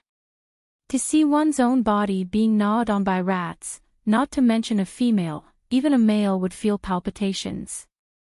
However, this woman did not utter a single sound. Only she knew that it was not because she did not want to scream, but because her throat was already hoarse. Screaming would only cause more torment. This woman was none other than Yi Mei. In just a few days, it was as if she had fallen from heaven to hell. Yi Mei had never thought that she would have such a day where she would rather die than live. She did not expect Fu Xiu-yi to be such a heartless person. She only knew that the 13 capitals of Yuzhou had been defeated, but she already felt something was wrong in her heart. But she felt that with her wisdom, it was not necessarily the worst situation and perhaps she could stabilize Fu Xiu-yi. But Fu Xiu-yi did not give her a chance at all. His heart was so cruel that he directly sent Yi Mei to the dungeon in front of the harem concubines. Then he tortured her until now, forcing her to say what other tasks the great Liang had assigned to her. Yi Mei still did not know what had happened, she hoped to be able to explain. But this time her appearance was no longer her weapon. Because on the first day she entered the dungeon, Fu Xiu-yi was very disgusted and ordered people to burn her cheeks with a red-hot iron. One of her eyes was even burnt because of this and could not be treated by a doctor in the dungeon, so she was considered blind. Yi Mei was never afraid. She was not afraid of a desperate environment and was not afraid of how bad the situation was. Even if she was trampled on, she would still be full of vitality and tenacious like weeds. The only thing she was afraid of was her own appearance. Because that was her only eternal weapon. Chapter 1103. This weapon was successful in every endeavor. With it, one could survive in a hopeless environment and reverse a bad situation. One could step on the people who trampled on her and live with ease. But once her appearance was destroyed, she would lose the connection to use others and things would become hopeless. She really felt hopeless and even lost her fighting spirit.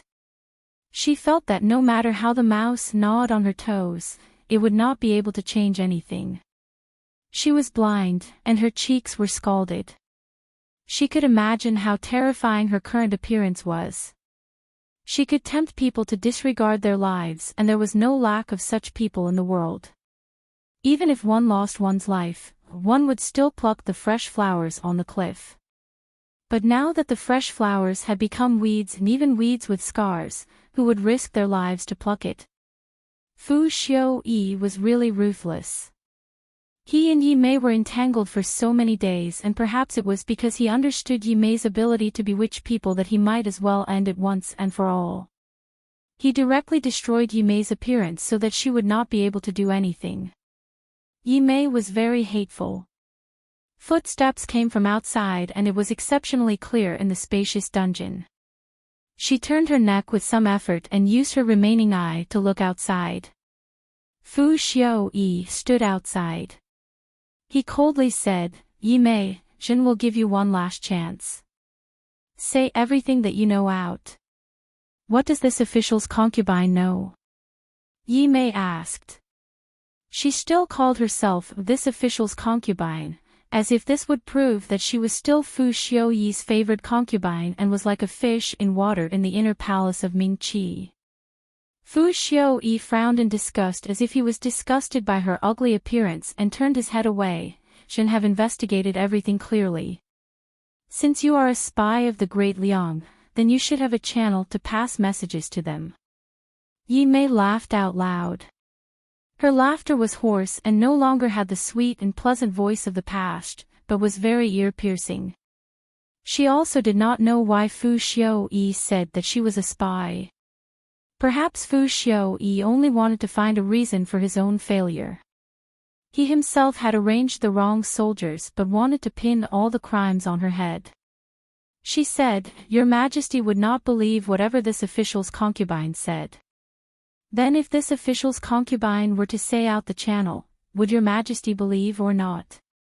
Or could it be that your Majesty feel that this official's concubine is also lying?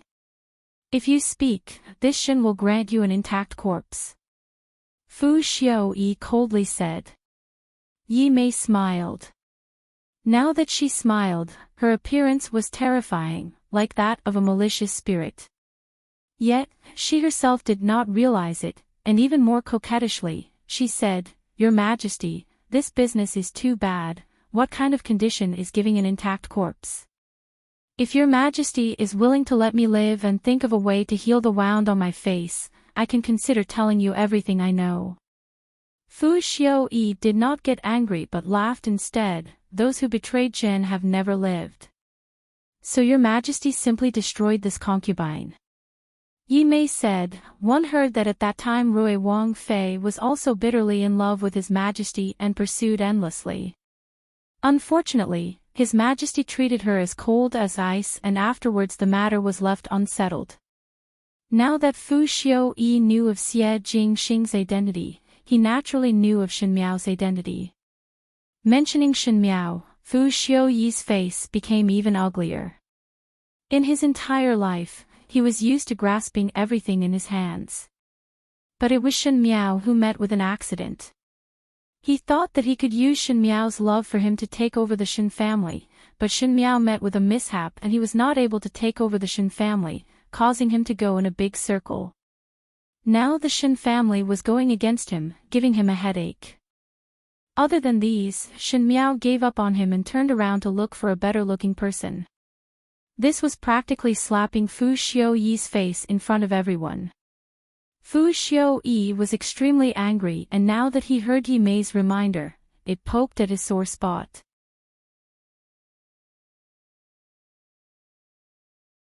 Chapter 1104. I originally thought that Rui Wang Fei was just a little luckier and had a better background, thus she could accidentally become a Qin Wang Fei and live an enviable life. Now it seems that she was smarter than I imagined. Perhaps she had long known that by staying by your Majesty's side, no matter if she was loyal or not, there would only be one ending, and that is to die a horrible death. Yi Mei said. Presumptuous. Fu Xiaoyi said. I have lost to your Majesty. Yi Mei said, not long ago your Majesty was still entangled with me in a loving relationship, but now you can personally make me into this state. Obviously know that one's appearance is precious to me, but make me suffer so much that I wish I was dead. But your Majesty, let me tell you that you are not any better than me. You push all the blame onto me. Do you think that you will have a good ending? Fu Xiaoyi's face was livid. Anyone who was cursed like this would not be happy. Not to mention that he already hated Yi Mei to the bones. For Yi Mei to anger him at this time, it made him even angrier. You will also not have a good ending. You are not their opponent. Shen Miao did not choose you in the beginning and chose Xie Jingxing, which also proved that in her eyes, you are not even 1% of Xie Jingxing. So you see, I have nothing now and am reduced to a prisoner, but your ending will not be better than mine. You will also be defeated. The 13 capitals of Yuzhou is just the beginning. After that, you will be utterly defeated. This Ming Qi's rivers and mountains will eventually be destroyed in your hands. At that time, you will just be a ruler of a subjugated country. I wish you that the army will be defeated like a landslide, and your Fu family's dynasty will finally be in your hands, unable to rise again for 100 generations. Fu Xiaoyi coldly stared at her. Have you finished speaking? Zhen has already given you one last chance. Yi Mei gave a long sigh of relief and did not speak. Her heart was filled with resentment. She had never hated a person as much as she did today. Fu Xiaoyi had ruined her appearance and she knew that there was no hope for a comeback, so she might as well pour out all her anger and hatred on her deathbed. But after feeling carefree, she sobered up. She almost forgot what kind of person Fu Xiaoyi was, but it was already too late to regret now. Moreover, Fu Xiaoyi was never a person who would give people a chance to regret.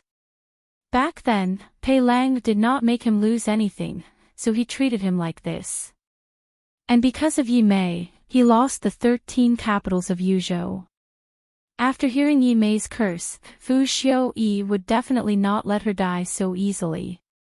He said, "Since you care so much about your appearance, I will fulfill your wish." He said to the jailer next to him, "Chop off her limbs and make a beauty bowl. Set up a stage in the east of the city and let thousands of people enjoy it. The spy of the great Liang, since you are so good at singing and dancing, I will bestow upon you to be a plaything for people to entertain you. Have a good life." When he finished this sentence, he turned and strode away, ignoring the heart-wrenching cries that came from behind him. The beauty bowl was a plaything used by the nobles of the previous dynasty for entertainment. He chose beauties to keep in his house. Usually, he would kneel in the corner of the house. If the owner wanted to spit or pour out the wasted tea, he would pinch the beauty's chin and let the beauty swallow it with her small mouth. It was a kind of living spittoon. This was treating people like animals, or even worse than animals. Because it was too cruel, and the life of such beauties would not be long, the emperor of the previous dynasty ordered it to be abolished. Now Fu Xiaoyi wanted to take out this method that had been abolished again and used it on Yi Mei. And the beauty bowl that had its limbs chopped off was the lowest kind of the beauty bowl. It had lost its beauty and was only terrifying.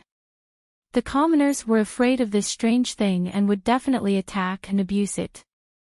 To Yi Mei, who valued her appearance more than her life, this was a more ruthless torture than killing her.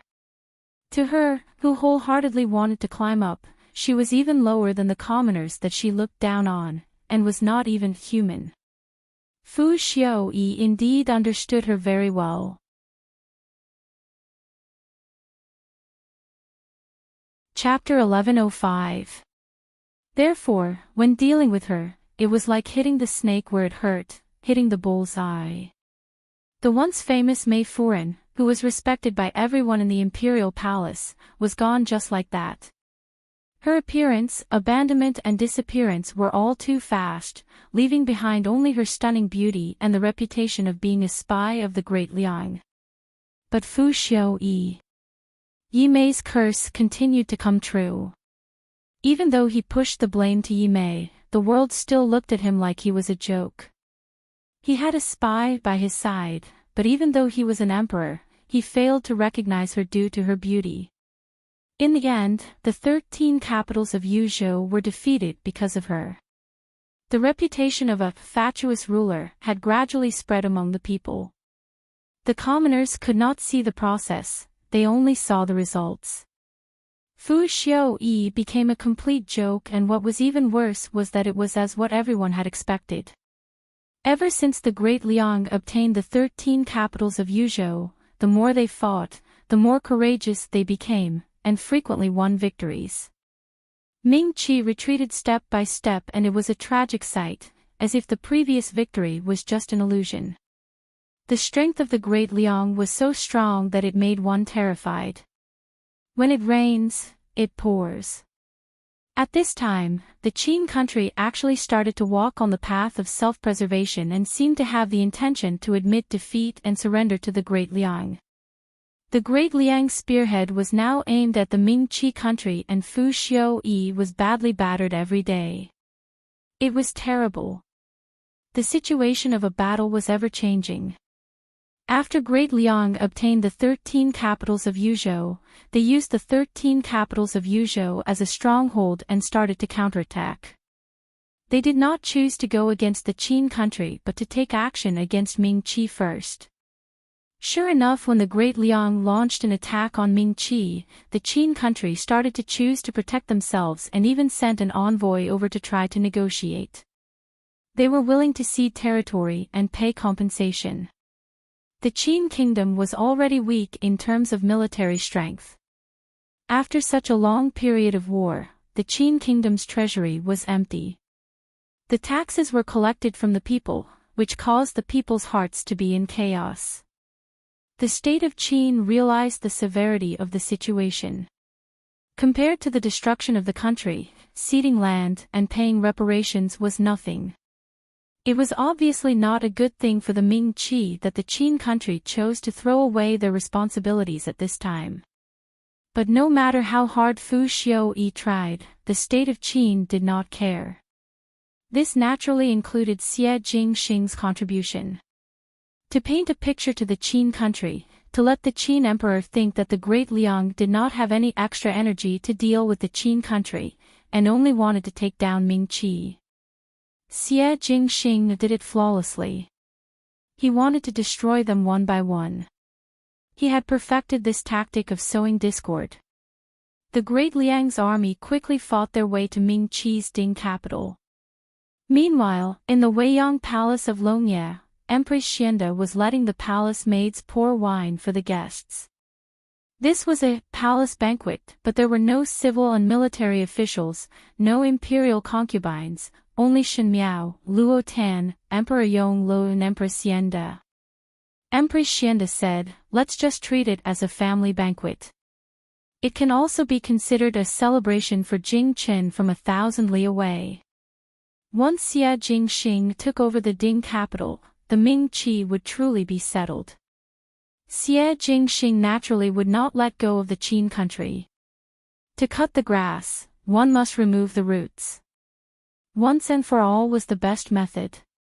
Without the support of Ming-Qi, the Qin country was like an arrow at the end of its flight.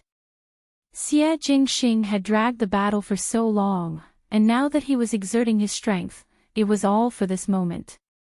Before long, this long and cruel war would come to an end.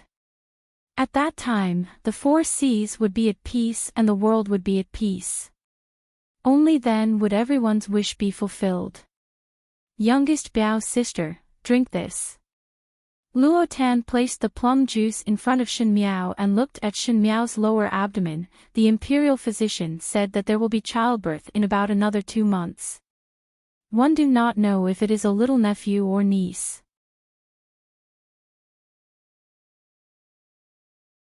Chapter 1106. Shen Miao's eyes drooped and her lips curled up, very quiet, most likely a young lady.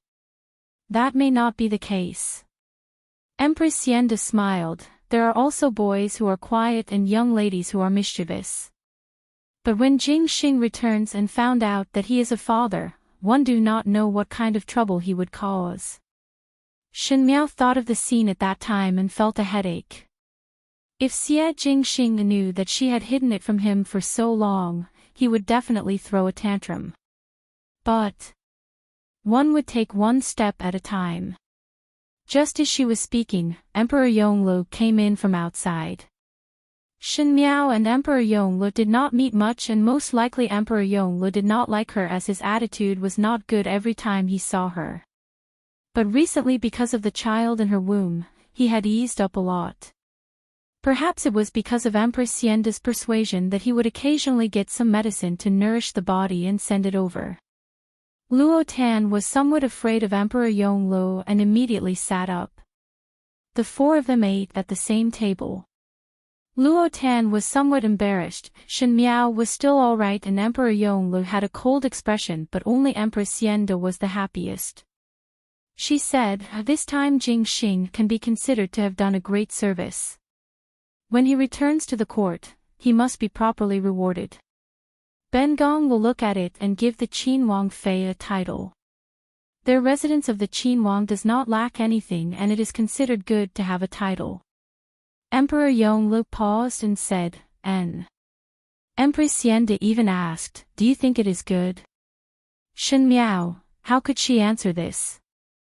If she said, good, it was obvious that Emperor Yongle was not happy. If she said, not good, was this not slapping Empress Xianda's face in public? This emperor and empress were really interesting to give her such a difficult problem. Shen Miao smiled, let's wait for His Highness to return before talking about this. Also, Empress Xianda nodded her head, perhaps he might have other ideas.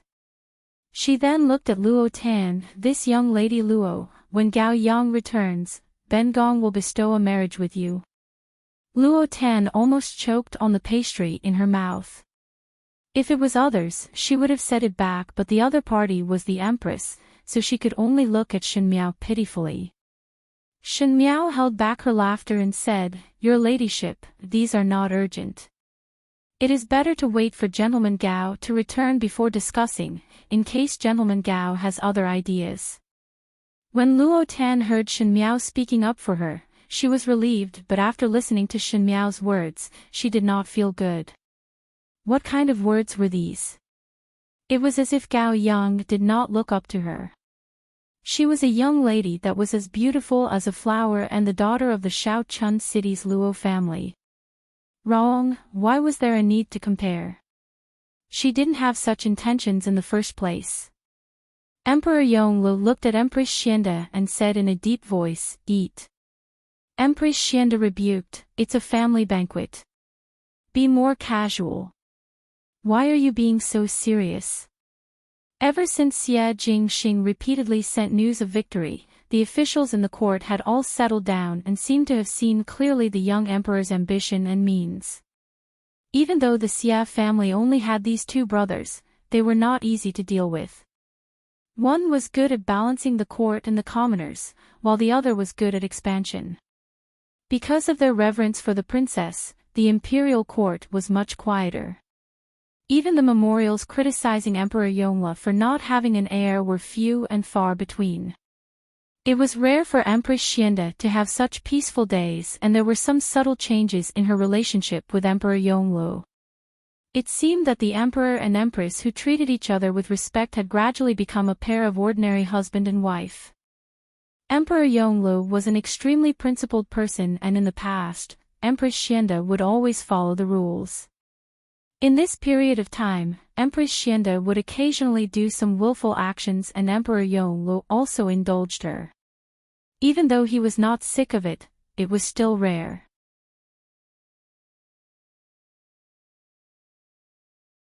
Chapter 1107. It was said that bystanders were the clearest. Shen Miao felt that Emperor Yongle had feelings for Empress Xianda. It seemed that everything was going in a good direction, and when Xie Jingxing returned, perhaps they would be able to continue to be this happy for a long time. Empress Xianda suddenly thought of something and said, Tomorrow we are going to dig the 2 jars of snow wine that I buried last year under the plum tree. It should be very fragrant after opening the jars. Your Majesty should come with me and bury this year's. Qin Wang Fei and young Lady Luo should also come along. After digging it out, we will go to Chuihu Pavilion in the evening to admire the lotus flowers and taste the snow wine. Luo Tan was greedy and naturally agreed happily. Shen Miao also nodded her head, but it was Emperor Yongle who was somewhat helpless. Empress Xianda was only interested in brewing tea and wine, and when she was happy, she was like a child. But in the end he still nodded his head. Seeing this, Empress Xianda was very satisfied and continued to chat with Shen Miao while eating. The second day happened to be a bright sunny day. Summer came early in Longyi. Fortunately it was the coolest in the morning, so Shen Miao and Luo Tan left early. Shen Miao's body was heavy and could not accompany Empress Xianda to dig personally. Luo Tan was carefree and was afraid that she would break the stones when moving, so Empress Xianda and Tao Gugu were the ones who dug. Emperor Yongle said, Get up, it is not good to injure your hand. In the past it was this Chia and Tao Gugu who dug it together. Beads of sweat appeared on Empress Xianda's forehead, but she still said with a smile, "Snow wine, one must personally dig it out for it to be fragrant. In the future, if your majesty has the heart, then you can personally bury it and dig it out, then you will know what it tastes like." As she spoke, she and Tao Gugu dug out the other jar. Monarch Yongla suddenly frowned. He paused and pressed his hand against his chest without batting an eyelid. Empress Xianda picked up one of the jars. That jar was small and cute, and it was not difficult to carry. She did not mind the dirt and was not afraid of the mud rubbing on her clothes as she raised it in front of Emperor Yonglo like she was presenting a treasure. She pulled out the cork of the wine jar and placed it under Emperor Yongli's nose and asked, "Your Majesty, come and smell, is it fragrant?" "Very fragrant." Emperor Yonglo frowned. Empress Xianda looked at him. Does the emperor feel that it is not good? Otherwise, why would he look like this? Could it be that he buried it badly? She was a little suspicious as she sniffed the aroma of the wine. Emperor Yonglu smiled faintly and was about to speak when he suddenly felt his vision go black. He staggered and fell to the ground. "Emperor!" Empress Xianda jumped in fright. The small jar of snow wine in her hand fell to the ground with a dong and shattered. The wine mixed with the broken pieces and released a strong fragrance, bitter and lingering. "Quick, call the imperial physician." Shen Miao quickly instructed, but an unknown premonition flashed across her heart. The veil was lowered. The head of the Gao family had finally arrived. This was Gao Yang's grandfather, Gao Zhan. The Gao family had been practicing medicine for generations and was quite famous in Longyi. Among the younger generation of the Gao family, Gao Yang's medical skills were the most outstanding. However, he didn't want to settle down in a corner and wanted to enter the imperial court. Seeing that he was stubborn, the Gao family's head simply expelled him from the Gao family. Empress Dowager Jing Xian initially felt pity for Gao Yang's talent and arranged for him to go to Mingqi. He simply became good friends with Xia Jingxing and assisted him by his side. In the beginning, Emperor Yongli's poison was personally discovered by Gao Zhan. If it was not for Gao Zhan's brilliant medical skills, Emperor Yonglu would not have lived for so many years. But the curse of being 35 years old had long passed, and those in the know thought that it was a miracle, but miracles were not that easy to create. Gao Zhan shook his head at Empress Xianda. Empress Xianda's tears fell in a moment.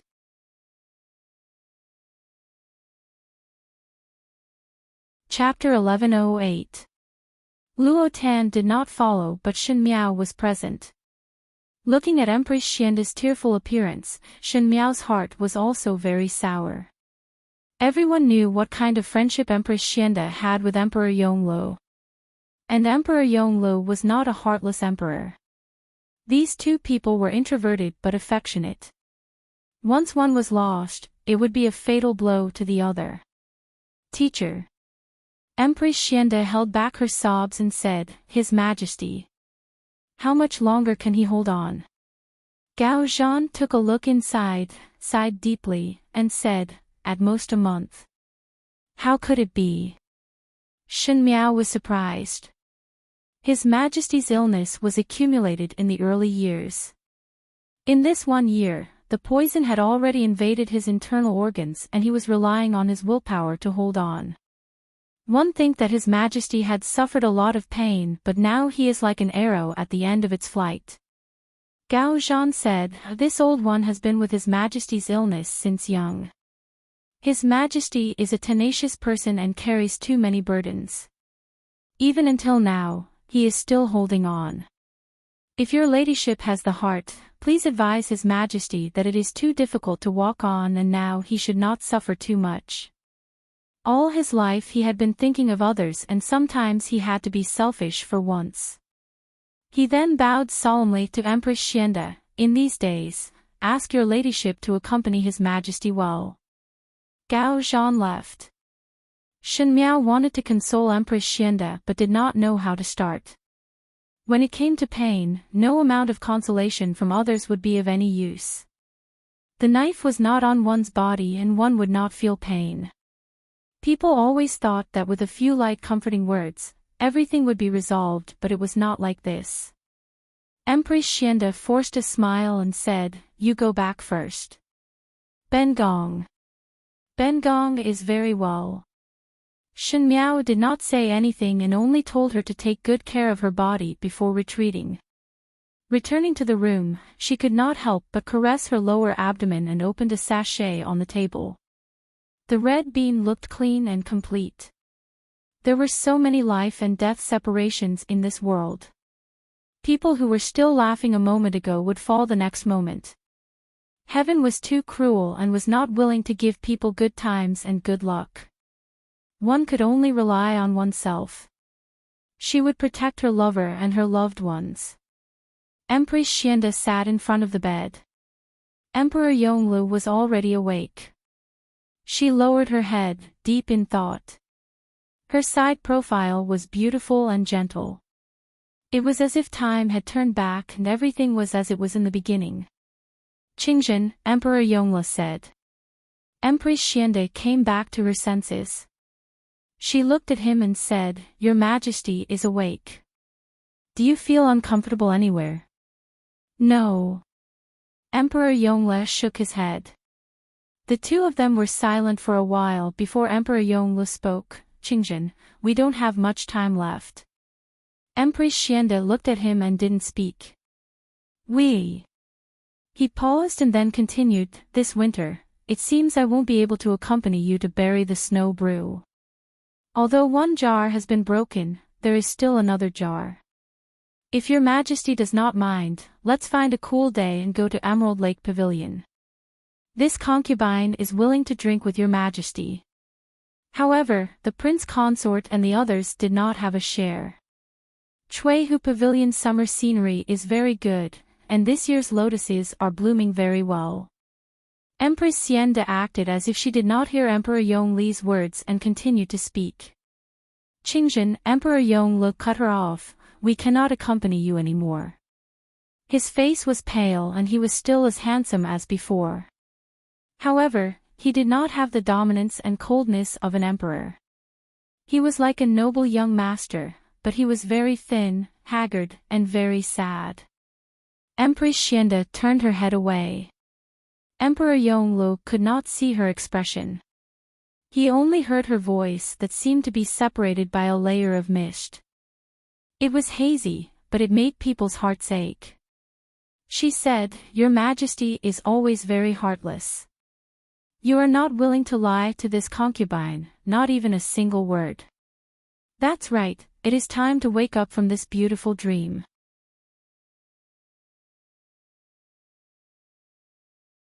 Chapter 1109. Emperor Yonglu hesitated before saying, "Sorry. Your Majesty does not need to apologize to this Chia, and there is nothing to apologize to this Chia. This Chia is living my own life, and has nothing to do with your Majesty." Empress Xianda said, "Just now, Teacher Gao came over and told this Chia that your Majesty has been struggling for the past year. This Chia wants to ask, why is your Majesty like this? What's the point of enduring the pain so painstakingly? For Great Liang." Emperor Yonglu said, "Zhen wants to see Xia Yuan conquer the country, and protect Great Liang. Zhen wants to see the peace of the world. Zhen hopes to help Empress Mother complete her wish in this lifetime, but Zhen does not have much time, and might not be able to wait for that day." Empress Xianda was silent for a long time before replying, "So, this Chia understands." "Qingzhen." Emperor Yonglu said, "You, make plans for yourself. What does your Majesty want this Chia to do?" Empress Xianda suddenly turned around, her eyes glistening with tears. She said, "You want this Chia to hide my identity and live the life of a normal person? Or live the rest of my life in this palace in luxury? Or find a good husband to remarry?" With each sentence she said, the pain in Emperor Yongli's eyes grew. He grabbed the blanket under his hand without batting an eyelid, and said faintly, "As long as you are happy." Empress Xiande suddenly turned her head away. Emperor Yonglu could see a large tear falling on the back of her hand. When she spoke again, her voice was calm. She said, "This Chia understands. Many thanks to your majesty for considering so much for this Chia. This Chia will do this. Your majesty should think about how to write the succession decree. Some things need to be planned early." She stood up and said, "This Chia has other matters and will leave first. Your majesty, rest well, and remember to drink a pot of wine with this Chia at Chuihu Pavilion." She left. Empress Xiande rarely got angry, especially in these days. Emperor Yonglu had a good relationship with her, and had a warm smile every day. But even the softest water would have a temper. When it was angry, it would be like a block of ice, so stubborn that it made people angry. But he could not bear to be angry. After Empress Xiande left, Emperor Yonglu coughed violently. He felt the handkerchief under his pillow and wiped his mouth. Eunuch Deng, who was standing at the side, hurriedly served hot water and said, "Your Majesty, be careful." Eunuch Deng, Emperor Yonglu frowned, "Did I do something wrong?" His face showed a rare youthful confusion, causing Eunuch Deng to feel a lump in his throat. Eunuch Deng had served Emperor Yonglu for many years and had watched him grow up. Emperor Yonglu's current appearance reminded him of the time when Emperor Yonglu was poisoned by Emperor Xiaowu's favorite concubine. Empress Xiao hugged Emperor Yonglu and cried bitterly when she learned from the master of the Gao family that he would not live past the age of 35. At that time, the still young Emperor Yonglu comforted Empress Xiao helplessly. He asked Eunuch Deng in confusion, "Eunuch Deng, is my poison very serious?" The young man grew from a gentle and elegant prince to an unfathomable emperor. But there would still be a day when he would ask the people around him in confusion, "Did I do wrong?" Before Eunuch Deng could speak, Emperor Yonglu sighed and said, "I am so envious of Xia Yuan. Even though it is very difficult for Xia Yuan and Zhen, that kid's luck is better than Zhen's. If Zhen can live on." He did not continue. There were many things in the world that ended because of an if. Because there was no if. In 10 days' time, Xie Jingxing took over the Ding capital. The emperor of Mingqi, Fu Xiuyi, was shot to death by the chaotic army.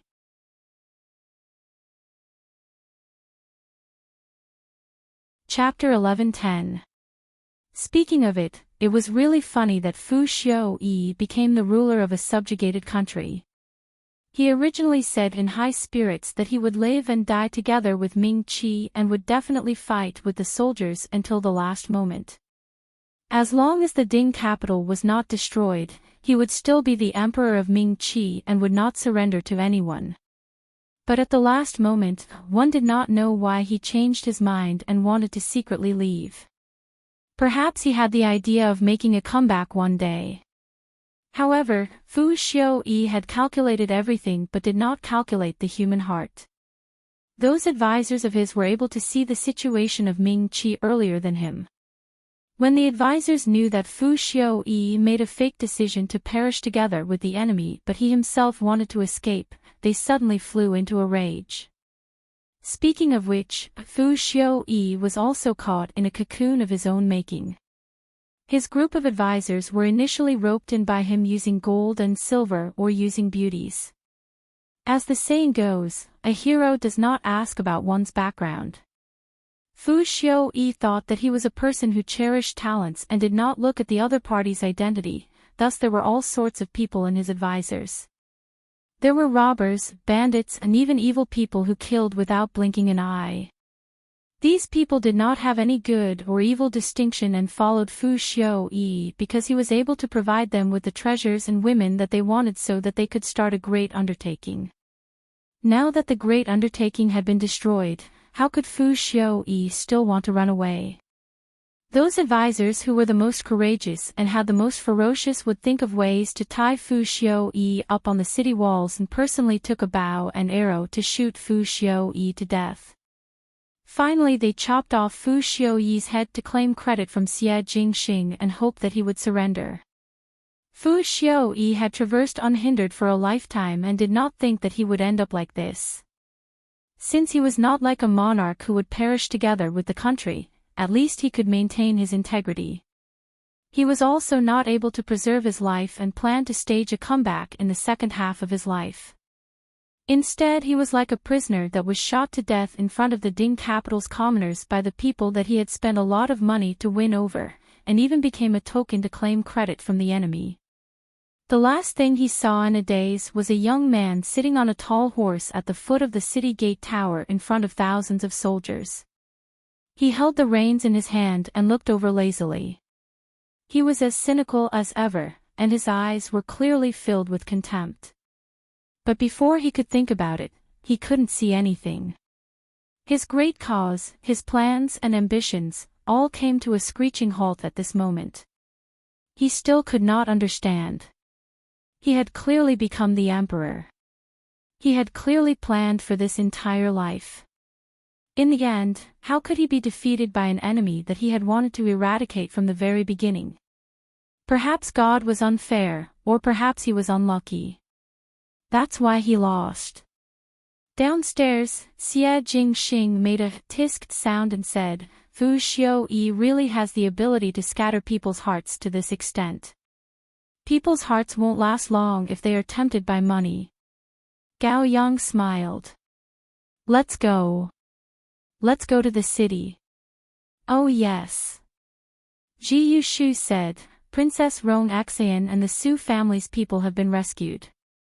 Now, Xie Jingxing's expression did not change, protect them. As for the rest, let them be. When Shen Miao received the news, she was in a daze for a long time. She did not expect that the enemy of the past lifetime would be solved so cleanly and neatly. But she also felt that everything seemed to be as it should be.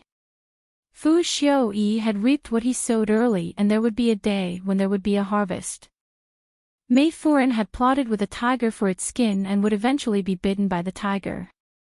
They were always making use of each other all the time, using money and beauties to exchange for what they wanted.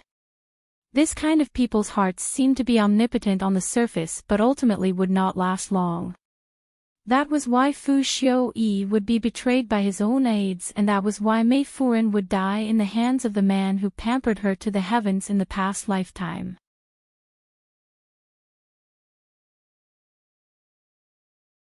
Chapter 11:11.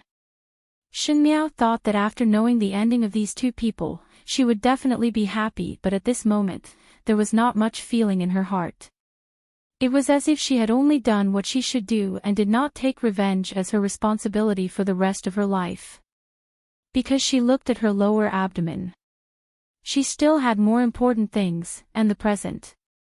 Trapped in the shackles of hatred, the one who could not walk out was herself. But Xie Jingxing and this child finally let her walk out from that long nightmare. The longer one lived alone, the calmer one's heart would be. She had finally done the last thing that she could do for Fu Ming and Wan Yu.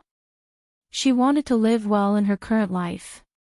Luo Tan was looking at the flowers outside and said, "The lotus flowers are really good. Biao, youngest sister, let us go for a walk later." Shen Miao nodded her head. The lotus flowers were very good and Empress Xianda loved to look at lotus flowers. Emperor Yongli's health was also getting worse by the day. The Edict of Succession had already been privately discussed with Emperor Yongli's trusted ministers. Emperor Yongle did not hide his illness from them, and the few ministers had already secretly arranged everything. If there was really a day when Emperor Yongle did not wake up, everything would take its course and the Edict of Succession would be announced to the world. When Xie Jingxing returned to the court, what would be waiting for him would be the responsibility of the entire Great Liang. Naturally, Emperor Yongli's illness was also hidden from Xie Jingxing. These things were like heavy shackles, and those who knew would not be happy. This was also Emperor Yongli's own choice. And at this time, Empress Xianda was the calmest. She still brewed tea, read books, played chess, and wrote every day. She chatted with Emperor Yongle about daily life and occasionally teased Shen Miao. If one ignored Emperor Yongli's increasingly pale face, perhaps everything looked no different from before.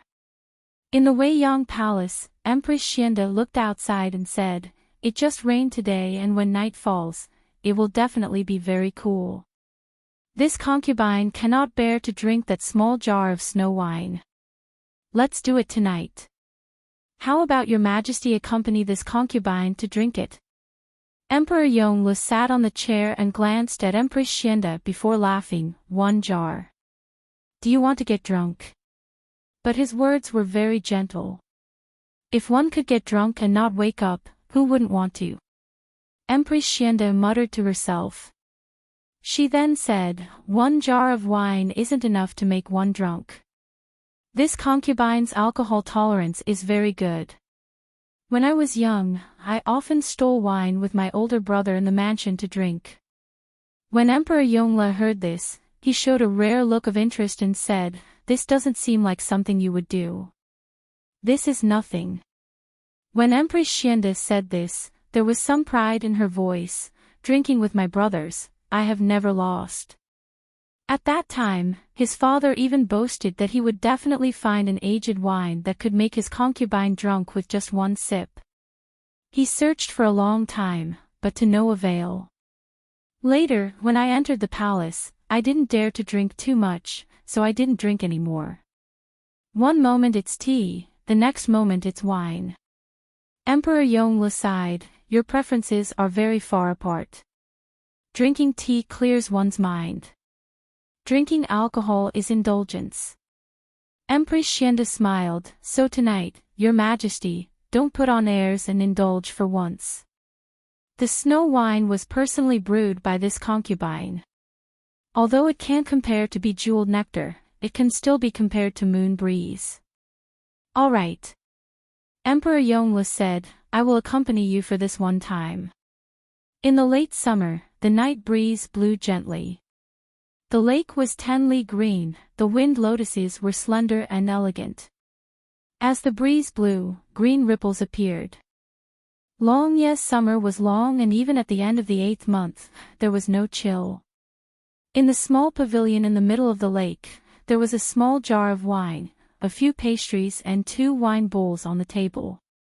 Emperor Yongle looked at the round wine bowl in front of him and raised his eyebrows. "Use this?" When he made this action that Xie Jingxing loved to do, it was very similar to Xie Jingxing.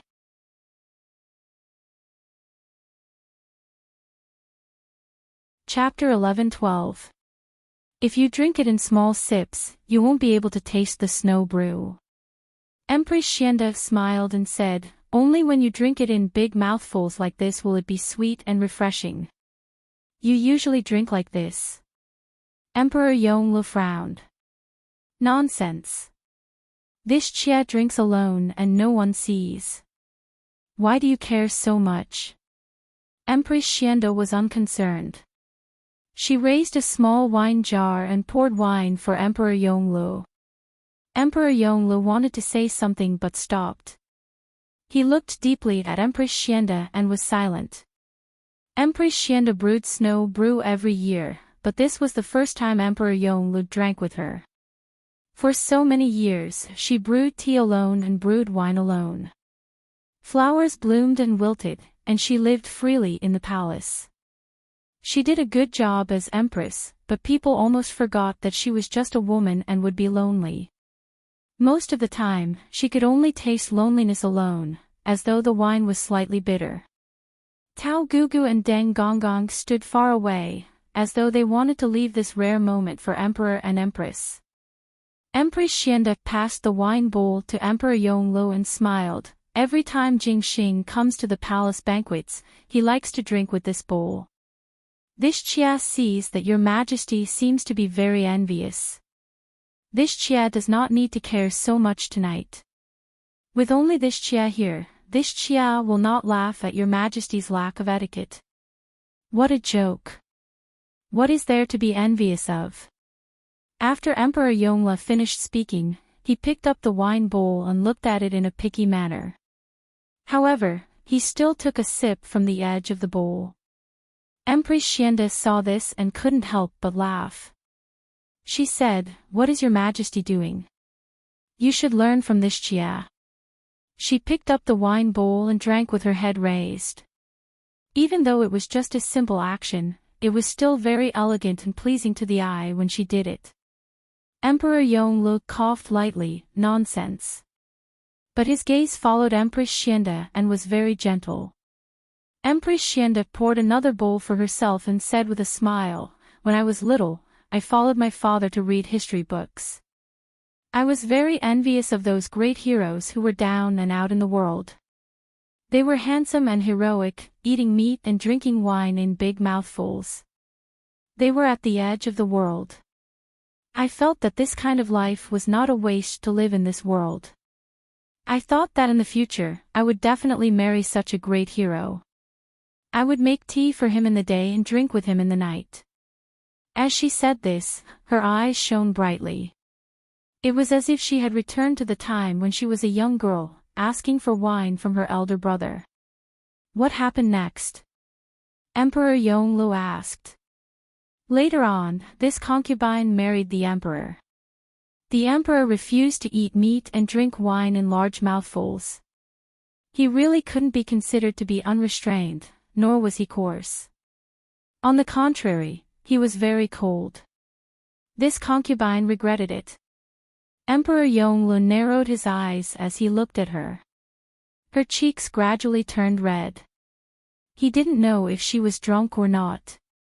Emperor Yongle thought that she was definitely drunk.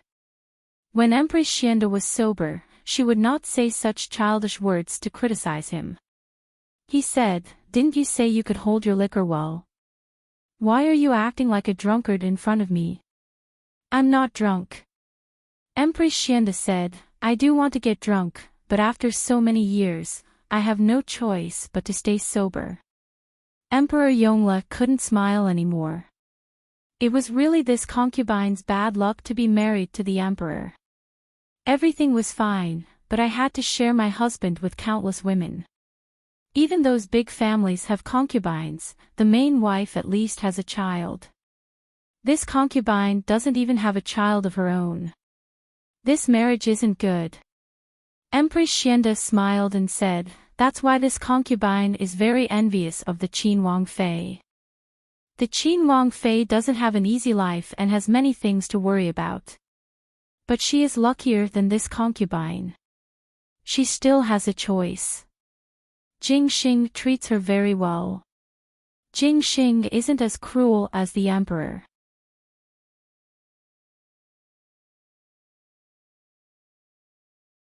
Chapter 11-13. Emperor Yongle was silent for a long time, so long that he could hear the frogs croaking in the pond and the cicadas chirping on the willow trees. He said, "You also have a choice." Qing Zhen. Qinxia did not have a choice from the start. Empress Xianda interrupted him, "Qinxia's heart is all on your majesty, how can I have the time to make other choices?" Emperor Yongle was stunned. Empress Xianda had already raised her wine bowl and drank the second bowl of wine. "When your majesty sees Qinxia, is there any difference?" Empress Xianda looked at him, "Do you also feel that Qinxia's choice in this life is something that I have to do?" "Yes." Emperor Yongle paused before saying, "You are very good. You are the best empress of Great Liang. No one can do better than you. Back then, Imperial Mother liked you a lot, and I also liked you a lot. You are intelligent, generous, and the entire inner palace was organized well by you. It was not wrong for me to choose you." Empress Xianda laughed, and as she laughed, she almost burst into tears. She said, "As expected, the choice that your majesty had to make is actually Empress Xianda, and not Qingzhen. Qinxia understands." She looked at the moon in the sky, and there seemed to be sparkles at the corner of her eyes. When she turned her head, she was back to her usual gentle and calm self. She said, Chinchilla has considered the things that your majesty told Chinchilla before. I feel that your majesty is right. After all, it is my own life, and I have to live it. Emperor Yongle stared at her and felt his throat was dry. After a moment, he managed to ask, did I find it? Not yet. Empress Xianda smiled slightly, but there is no rush for these things. When that day comes, let nature take its course. Emperor Yongle was speechless. Empress Xianda raised her bowl and said, this bowl of snow wine, Chinchilla will toast your majesty. After being husband and wife for so many years, it is fate from the previous life, no matter if it is good fate or bad fate. But in these years, while Chinchilla's life is not very good, it is not bad. Many thanks, your majesty. Emperor Yongle also raised his wine bowl. However, if one looked closely, one could see that his fingers were trembling slightly, as if he was unable to hold it firmly. However, he hid it very well. He immediately covered it up with his sleeve and drank all the wine in the bowl. After drinking a big bowl in one go, it was no longer sweet and mellow. From his throat to his internal organs, he felt a burning pain in his heart, making him feel that the bitterness was comparable to life. He saw Empress Xianda stand up and say to him with a smile, actually, this jar of wine looks like a lot, but it was emptied after drinking a few bowls with Emperor. It was a waste of such a beautiful night, but it didn't matter, the future was long. This concubine had a good time drinking with His Majesty today, so this concubine will first go out for a stroll. Your Majesty should also rest. It's late at night and the dew is heavy. Be careful not to catch a cold. She left in a brisk manner. Thinking back to what she had said just now, it was clear that she was bidding farewell to something. Now that the words of farewell were finished, the wine of farewell was finished. What was left was just like now, to leave his world step by step and never return. Emperor Yongle turned to look at Empress Xianda's departing back. Her figure disappeared into the long corridor. She didn't even turn her head back, her steps were especially firm. His heart suddenly ached, and an indescribable pain slowly spread from the bottom of his heart to his limbs. His heart was beating very fast, almost as if it was convulsing. He could not breathe, and he could not speak a complete sentence. He suddenly fell down from his throne. Eunuch Deng was waiting at the side and jumped in fright when he saw the scene. He hurried over. He helped Emperor Yongle up, but saw the other's face was terrifyingly pale, his lips trembling. His heart shook, and he immediately called for the Tai and the guards to send Emperor Yongle back to Yang Xian Hall.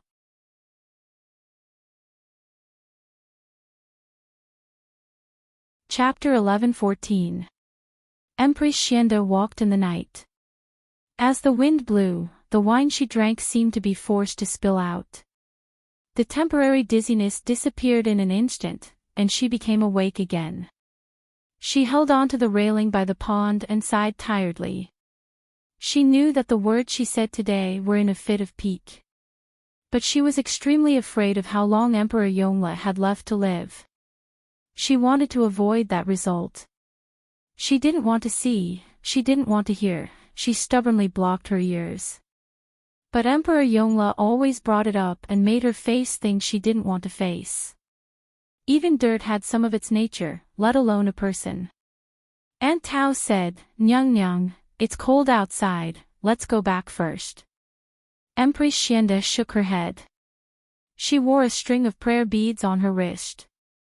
She had gotten them for Emperor Yongle in the temple. Every night, she would recite the prayer beads and copy scriptures, praying that the heavens would pity the people and let a miracle happen. Each of the prayer beads had been polished until they were smooth. It was clear that Empress Xianda had worn them for many years. She looked at the moon in the sky. The moon was very round. Not long after this battle, it would be a year. The moon was full and waning in a year. Everything had a good ending. She was about to receive her merit, but she just couldn't control herself and did some things that were out of control. She felt a bit disgusted with herself. She turned her head and wanted to walk forward. Suddenly, he heard a crackling sound. He looked down and saw that the string of Buddhist beads in his hand had broken. The Buddhist beads scattered from the broken string and fell to the ground, making a crisp sound as they hit the ground. Why did the prayer beads break for no reason? Aunt Tao. Empress Xianda murmured. A wave of uneasiness suddenly rose in her heart. It was as if someone had grabbed her heart and she couldn't breathe for a moment. Nyang nyang. Aunt Tao jumped in fright and quickly came to support her. Empress Xianda waved her hand and squatted down in a panic. She said, "Quick, help me pick it up." As soon as Aunt Tao squatted down, she saw the little eunuch who had been following Eunuch Deng running over in a hurry. He said with a panicked expression, "Your Highness, His Majesty is not well. Please go and take a look." Empress Xianda had just picked up a prayer bead that had fallen. Hearing this, her hand couldn't help but let go. The prayer bead spun on the ground and fell into the pond. It didn't even make a splash on the surface of the water. With a pop, it sank into the water and disappeared. In Yangxin Palace Hall, the eunuchs and palace maids outside were all kneeling on the ground. Eunuch Deng stood in the corner of the room with his head bowed. He looked very sad. When Empress Xianda entered, Gao Zhan had just come out. Seeing her, he shook his head. Empress Xianda staggered. Fortunately, she was holding on to Tao Gugu's hand, so she didn't fall. After a while, she said, "All of you can leave." Emperor Yongle waved his hand as well.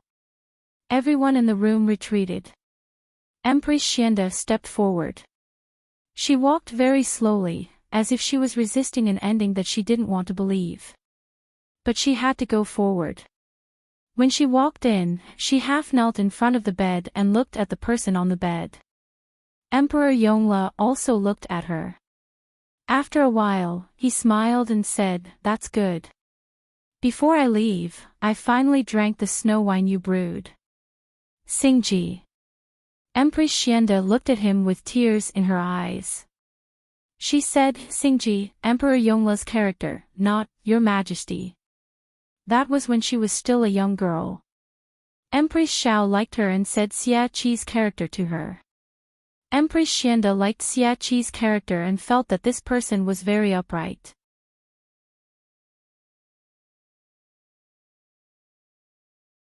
Chapter 11:15.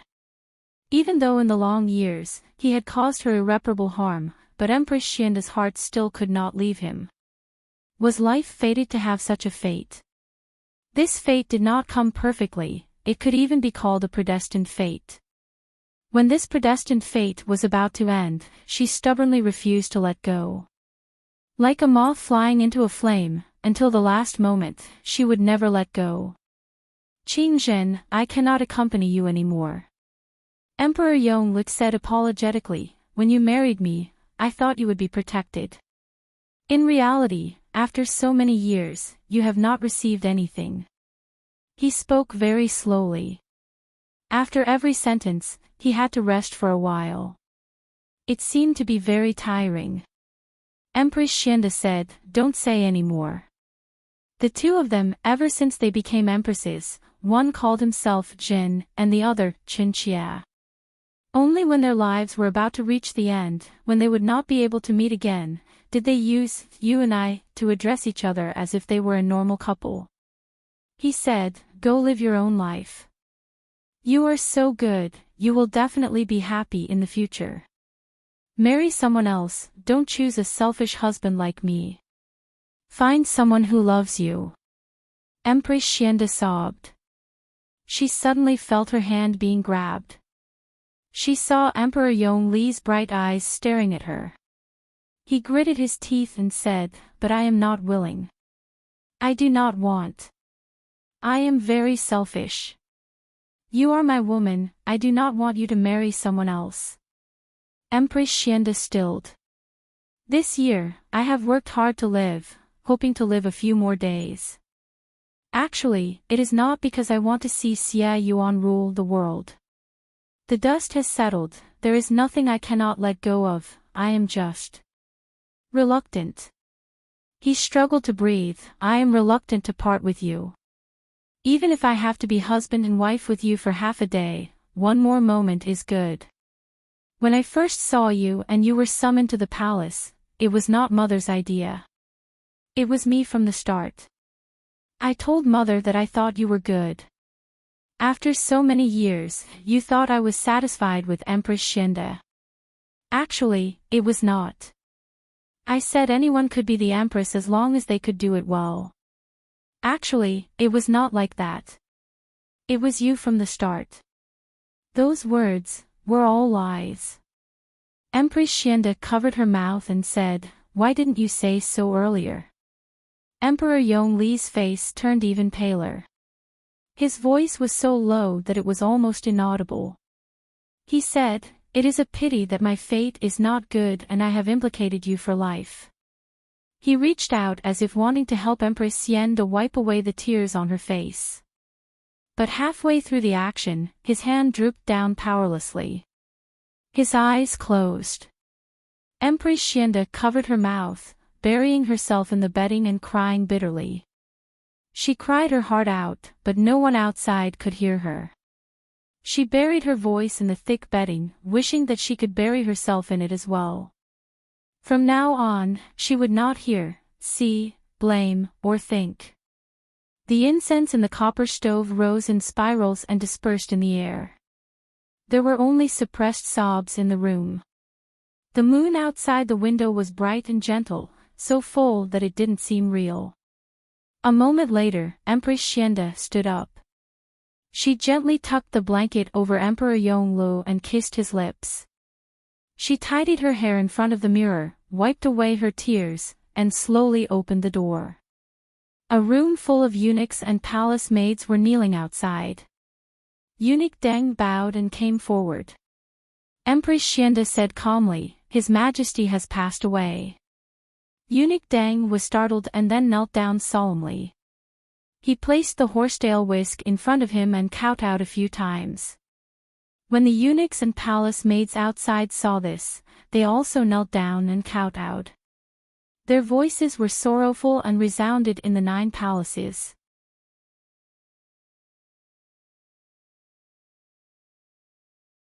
Chapter 11:16. His Majesty has passed away. Shen Miao looked towards Empress Xianda. Empress Xianda was wearing a plain white silk dress and her expression was still gentle and calm, as if nothing could shake the calmness in her heart. After a short period of chaos in the court, it finally calmed down. Before Emperor Yonglu died, he had arranged everything, including the Edict of Succession and the possible turmoil in the court. Even though there were people who were ready to move, the troops that Emperor Yonglu arranged were not just for show. Moreover, Xie Jingxing had sent news of victory and everyone knew that Emperor Yonglu had no sons and the throne was passed down to his only blood-related brother.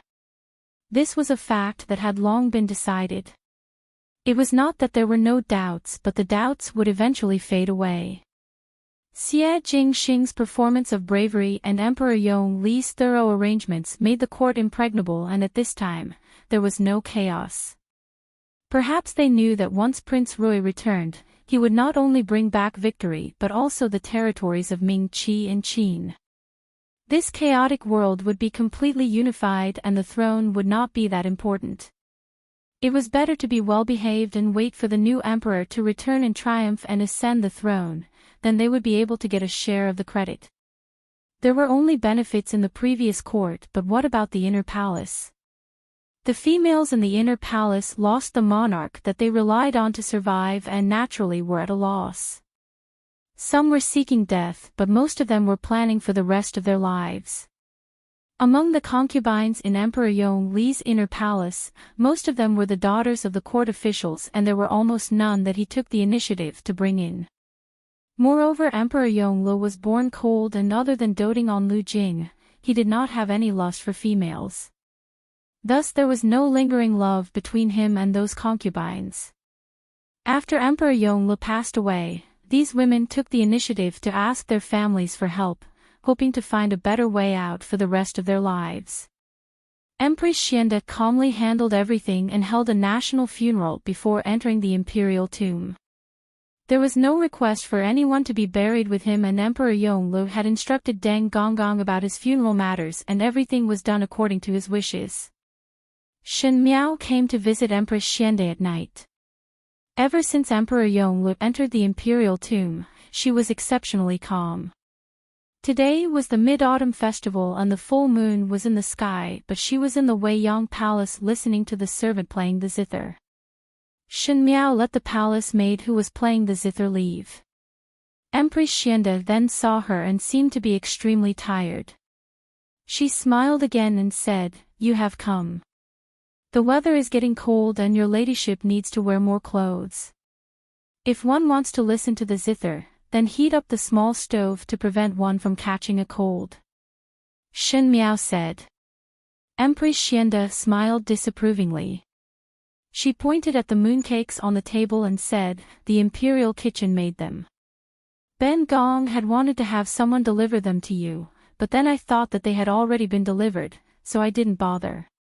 Shen Miao smiled, "Your ladyship should also eat some." Empress Xianda waved her hand. "I have no appetite." The edict for the succession of the throne had been passed down, and when Xia Jingxing returned to Longyi, he would ascend the throne, and at that time Shen Miao would be the empress. Speaking of which, it was not appropriate to address Empress Xianda like this. However, the two of them didn't care. These days, this consort has been thinking about the past. "Originally, I thought that your majesty had passed away." This was a fact that this consort had known for a long time, and that this consort would slowly get used to it. But as time passed, he felt more and more uncomfortable. Every day one would feel that one's heart was empty, as if something was missing. "Qin Wangfei, after Jingxing left, are you also like this?" Shen Miao was surprised for a moment. Was it longing? Naturally there was. Normally one would feel that it was nothing special to be in front of one's eyes every day, but when one really separated, one would then be shocked to realize what one had lost. When one separated, one would be able to understand many of one's feelings. But Shen Miao subconsciously touched her lower abdomen. Most likely it was because there was a little fellow in her abdomen that these long and torturous days were not so boring.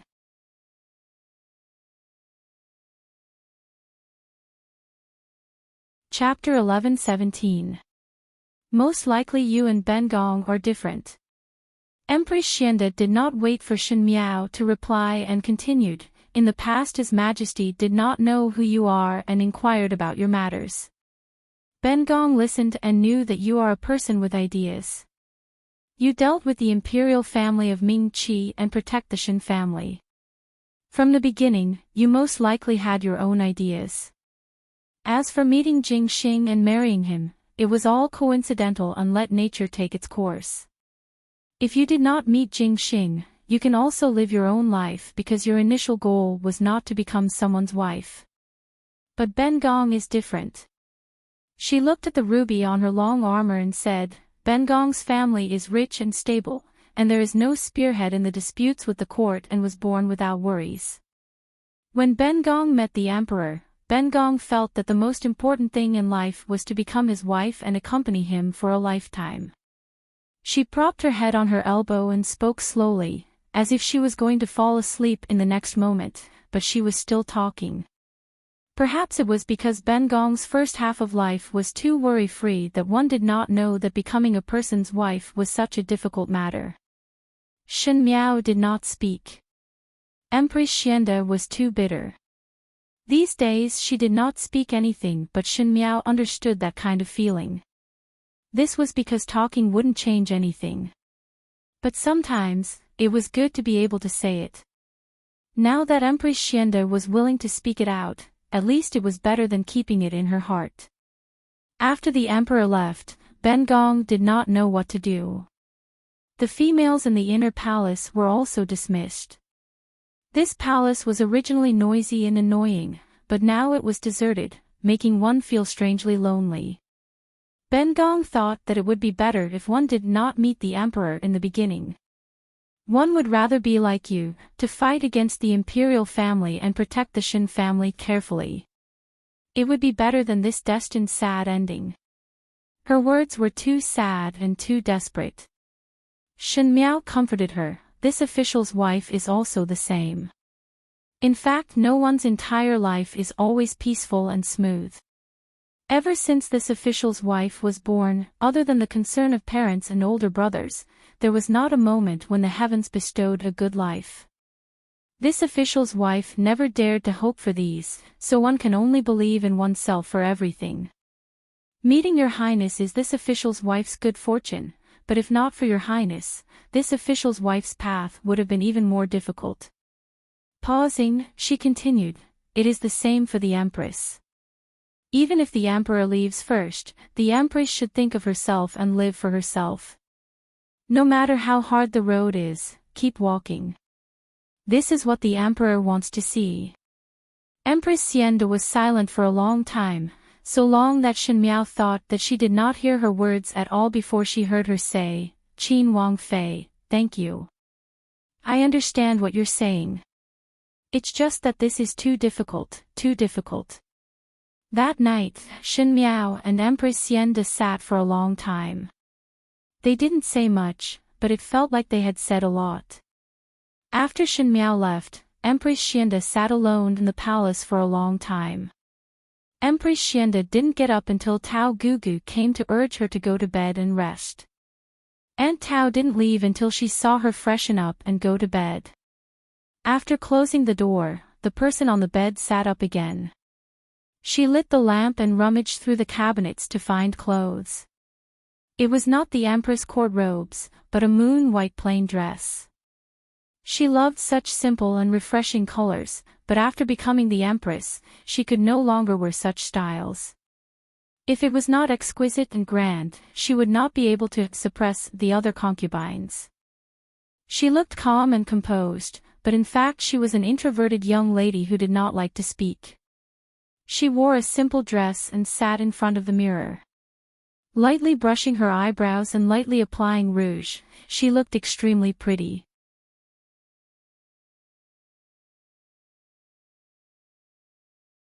Chapter 11:18. She took out a pen and paper from the drawer and started to write a letter. Forget it, she put the letter into an envelope. Finally, Empress Xianda took out an exquisite jade box from the bottom of the cabinet. That box was covered with a faint layer of dust. From the moment she married Emperor Yonglu, she knew of his illness. To marry a man who did not know when he would die, it required a lot of courage. But she was the bravest young lady in the imperial censor's residence and most yearned to be a hero. Emperor Yonglu was not considered a hero as he played politics and won over the hearts of the people and was not upright. But Empress Xianda still felt that he was still her hero. In the beginning, and in the end. There was a slender bottle in that jade box. She took it out and held it in her palm. On the day she married Emperor Yonglu, Empress Xianda prepared this bottle for herself. She looked at herself in the mirror and said, Qing Zhen, the people of Jianghu are heroic, righteous, and daring to love and hate. Even though you are in an official's family, you yearn for Jianghu. If there is a day that he unfortunately leaves, you must follow in the Yellow Springs. This is your decision. For so many years, every year, Empress Xianda would take out that bottle to take a look and was glad that the bottle was not used. Every year, she stole it from the heavens and it was an exceptionally happy time. Now, it was finally the time to take it out. She was very timid, so timid that after Xiaoqi left, she did not have the courage to live the remaining days. She was also very bold, so bold that she knew from the beginning that she would have such an ending but still resolutely went forward. Xingji, I am here to see you. She said softly and drank the contents of the bottle in one gulp. The moon gradually rose from the clouds and hung high above the willow tree branches, as if it was smiling at the joys and sorrows of the world. It was so perfect that one wanted to cry. Shen Miao's rest that night was very uncomfortable. Her dreams were always exceptionally noisy and she wanted to hear clearly what was going on, but she could not understand. Only when Jingzhe woke her up, Shen Miao looked at the bright sky outside and got up. When she touched her forehead, it was cold sweat and a trace of uneasiness flashed across her heart. Luo Tan ran in from outside. Her eyes were red as she looked at Shen Miao and said softly, "The Empress has passed away." Shen Miao took the handkerchief from Jingzhe's hands and it fell to the ground with a pop sound. In less than a month, Emperor Yongle and Empress Xiande passed away. The world mourned. When Emperor Yongle passed away, Empress Xiande sacrificed herself for him. Those imperial concubines who used to fight with each other in the palace also rushed over when they heard the news. When Empress Xiande was the empress, she was kind and generous. In addition, Emperor Yongle wasn't close to her, so these favored concubines didn't have any thoughts about Empress Xiande. There were even people who sighed when they learned of this. Empress Xiande's father appeared very calm from beginning to end. Perhaps he had already predicted that Empress Xiande would make this decision. Although he was sad, he did not find it unacceptable. Shen Miao followed the etiquette of the Empress' grave and brought Empress Xiande and Emperor Yongle together into the Emperor's tomb. At this point, this group of wise rulers and virtuous empresses could only forever remain in the history books of the Great Liang. What followed was a lot of things. Emperor Yongle had passed away and there was still Empress Xiande. Empress Xiande had passed away, so who would be in charge of the court? Even though Emperor Yongle had left the Edict of Succession, but Xie Jingxing had not ascended the throne yet. Speaking of which, it was not possible to call Shen Miao as the empress. But Emperor Yongle did not have any other siblings and the only blood relation was Xie Jingxing.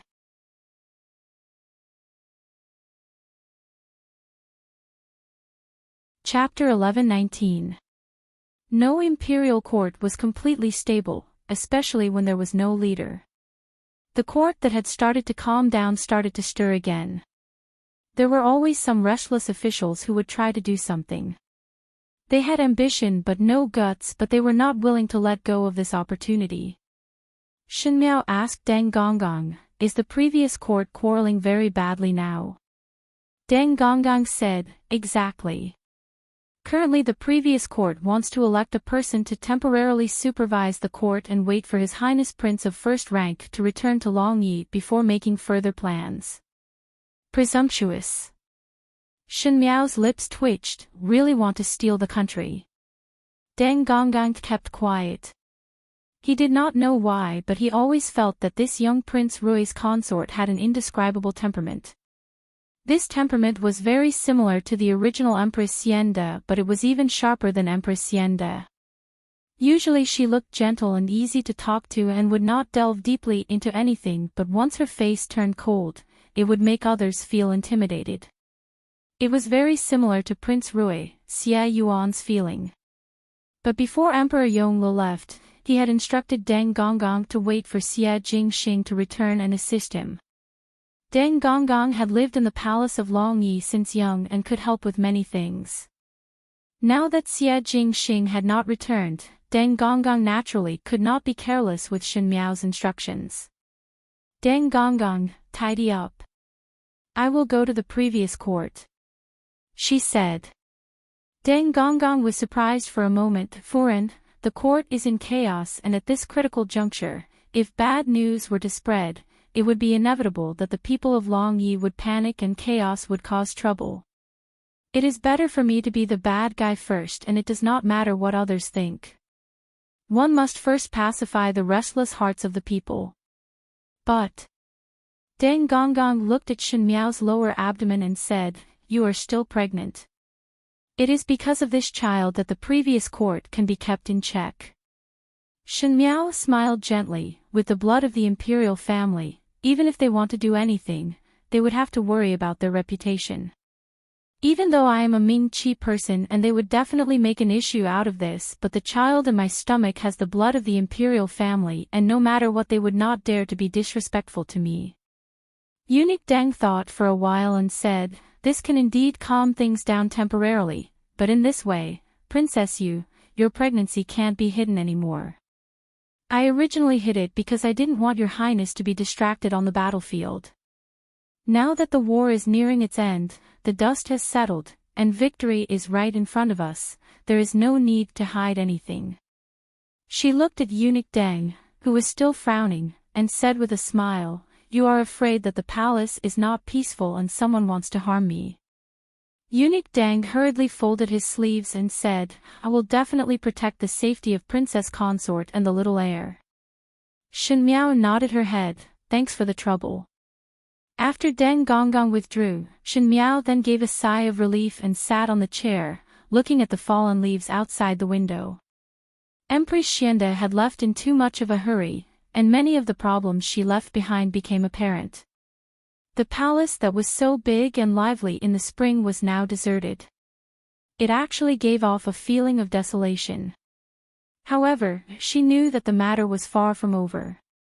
Before Xie Jingxing returned, it was what she had to do to settle down the somewhat chaotic court. Ever since you were born into my stomach, there was really not a good time. Shen Miao said softly to her stomach, but everything will be better. 5 days later, the imperial edict of the previous court was made public and the entire court was in an uproar. Those who had doubts were verified by the ministers. Before Emperor Yongle passed away, he had arranged everything properly. All the officials were speechless. Some busybodies said that there was no leader among the officials and requested for a few officials to be elected as regent. But it was rejected and Shen Miao, the Princess Rui, handled the court matters.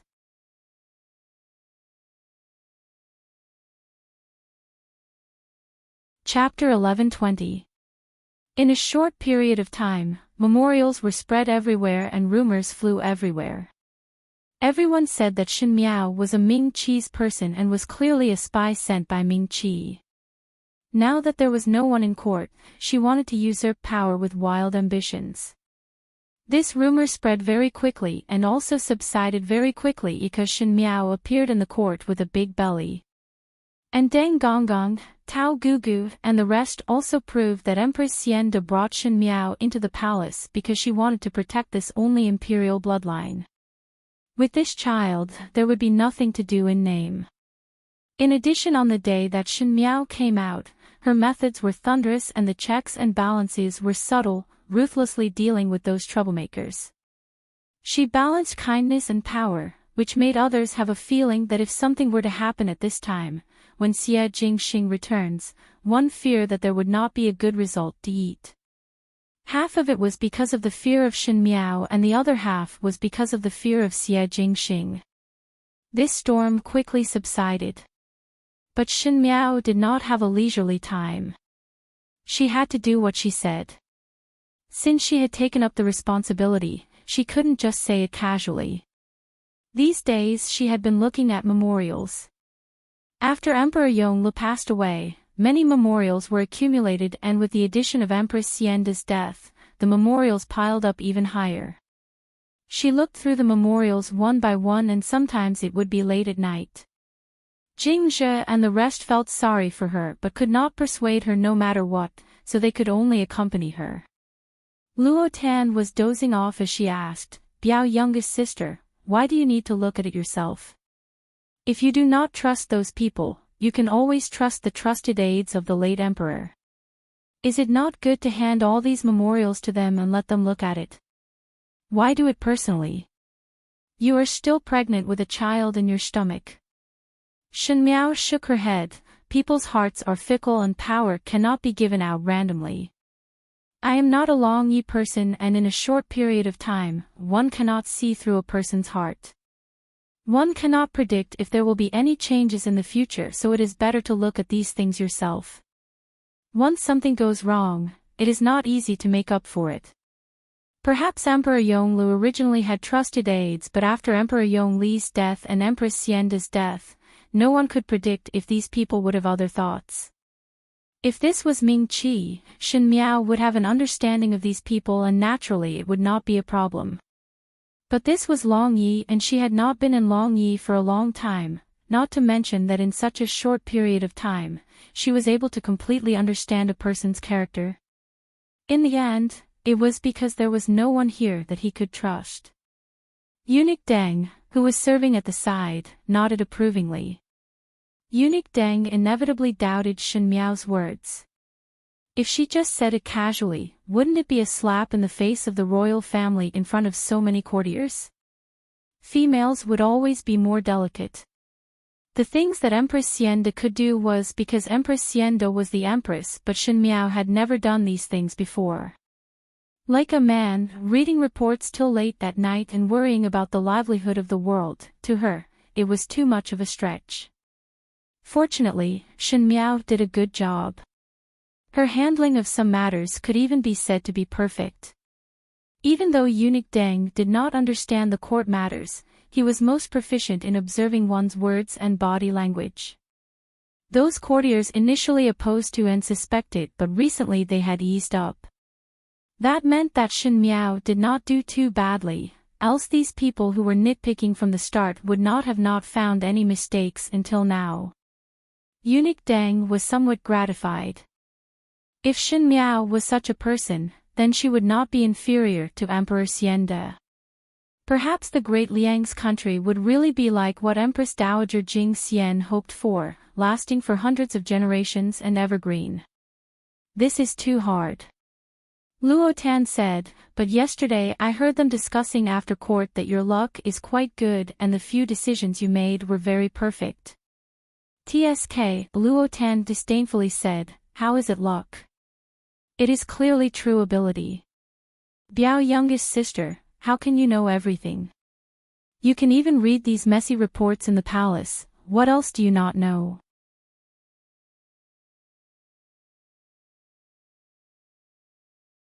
Chapter 11:21. Shen Miao rolled her eyes at her, there are many that do not know. For example. Luo Tan excitedly rushed forward. For example, not like you, curious about everything. Luo Tan was resentful before continuing, anyway. The bitterness is almost over and the sweetness is coming. You are about to give birth and brother-in-law is about to win the war. At that time Gu Fu and my father will come over and our family will be reunited. Think about it, the hardships now are nothing. Shen Miao gently smiled, yes. The hardships now were all worth it. Xie Jingxing's news came in a few days. Ming Qi was destroyed and the Qin country saw that there was no hope of peace, so the Qin emperor fled to the north. Now the Great Liang soldiers were rushing towards the Qin country's capital, and after occupying the capital, Xie Jingxing would first return to the Great Liang. In a sense, the war had already ended and now they were waiting for the triumphant return of the hero. This was the best news that they had heard since they came in. It is just that. Shen Miao sighed.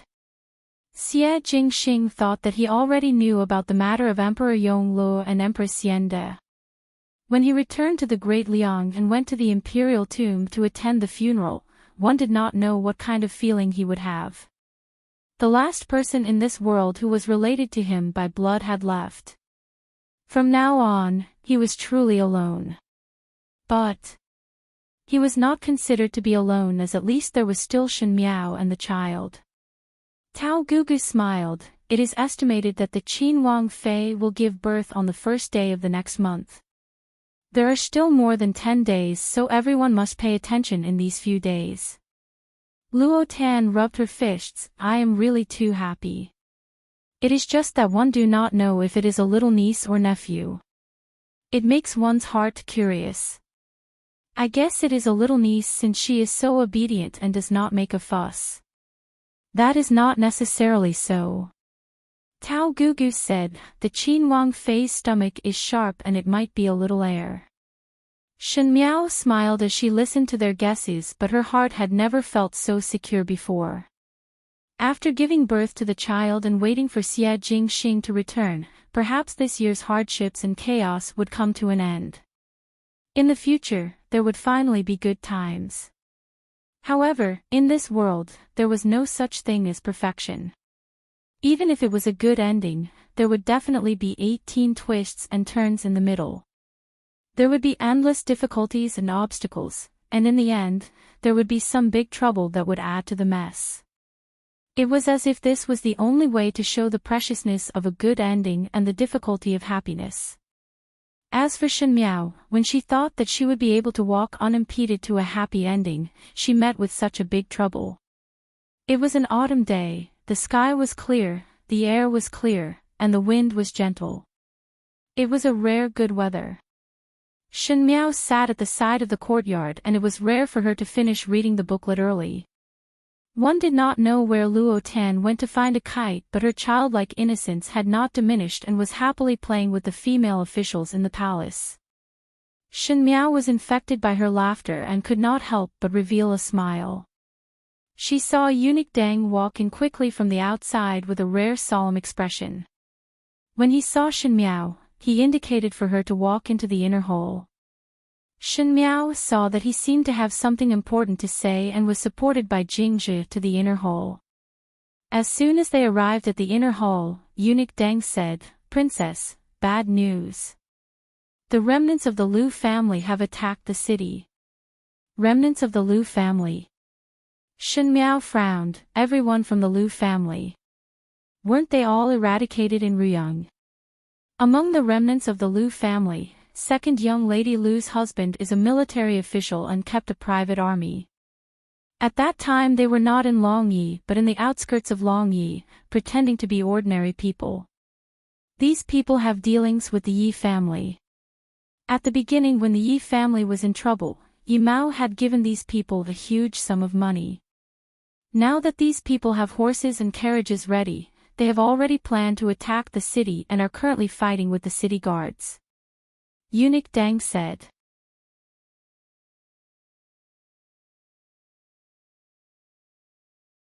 Chapter 11:22. Shen Miao frowned and after a long while, she said coldly, "A centipede dies but does not fall down." In order to deal with the imperial family, the Lu and Yi families really racked their brains. She looked at Deng Gonggong, "They are coming for me." Eunuch Deng wiped the sweat from his forehead and said, "Princess, just that the remnant forces of the Lu and Yi families could not contend against Xie Jingxing who was leading a large army. The reason why they chose to attack the city at this time was because they had inherited Yi Maokai and Lu Jingchuan's dying wish, which was to fight to the death. Now in the entire palace, there was only Shen Miao who could make decisions and Xie Jingxing's child was in her tummy. Perhaps from their point of view, killing Shen Miao and losing the child would make Xie Jingxing feel so much pain that he would wish he was dead. For Xie Jingxing, this was the best revenge. Was this Yi Maokai and Lu Jingchuan's method? He was already dead, yet he still wanted to disgust him at the end. How many soldiers and horses are there in the city and how many guards are there in the palace? Shen Miao asked. The palace guards are enough to protect the princess, but those people have already begun to slaughter the common people outside Longye city. Once they entered the city, they would definitely start a massacre. These people were ferocious by nature and mixed in with the crowd. If they wanted to deal with them, they would have to send out a large number of troops. In this way, there will be a shortage of manpower in the palace, and it will be easy for people to take advantage of the loopholes. Shen Miao frowned, that is to say, the palace or the common people, to choose one of the two. Eunuch Deng was silent. He didn't know how to respond when the words were spoken so straightforwardly. Understood. Shen Miao nodded her head, moved the imperial guards out to protect the common people. Princess. Eunuch Deng was stunned. You can't ignore your own life and death. If you are in danger, how can I explain it to His Highness? It is not that one want me to disregard my own life and death. Shen Miao said, it is just that do you think that those people are only outside the city? He was afraid that someone had already infiltrated the city. What they were doing was nothing more than arousing the fear of the common people. If they still left the imperial guards in charge of the palace at this time, once they said a few words, the common people would be easily incited. If the hearts of the people were unstable, even if the imperial palace was impregnable, it would still fall apart. Especially since His Highness is about to return, we can't afford any trouble. Seeing Deng Gonggang's disapproving expression, Shen Miao said, "Moreover, I will not joke around with my own life. Before His Highness left, he left me some men and horses. They will protect me." Some of the MOU army that were left in the residence of Prince Rui also followed Shen Miao into the palace. She knew in her heart that she didn't have a choice now. Lu Jingchen and Yi Maocai's final move seemed to be deliberately disgusting. If Shen Miao only cared about herself and did not care about the lives and deaths of the commoners, after this matter, even if Xie Jingxing ascended to the throne in the future, he would end up with the reputation of being cold and selfish. When an emperor first ascended the throne, the most important thing was the support of the people. If he lost the hearts of the people, his foundation would not be stable from the start. Even for Xie Jingxing, he could not let the imperial guards only care about the imperial palace. Seeing that she seemed to have made up her mind, eunuch Deng no longer insisted. He went to make arrangements according to her words. Shen Miao, however, was not as indifferent as she looked. She furrowed her brows.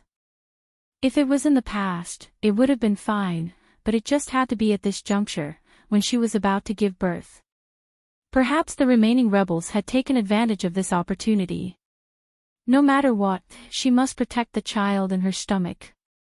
When Luo Tan got the news and rushed over, she was also worried and persuaded her, "Biao, youngest sister, it is better for you to go and find a place for us to hide and wait till the child is born. Now the palace is not safe and everyone knows that you are in the palace. Naturally, the rebels also know about it. Once there are fewer guards in the palace, they will definitely attack."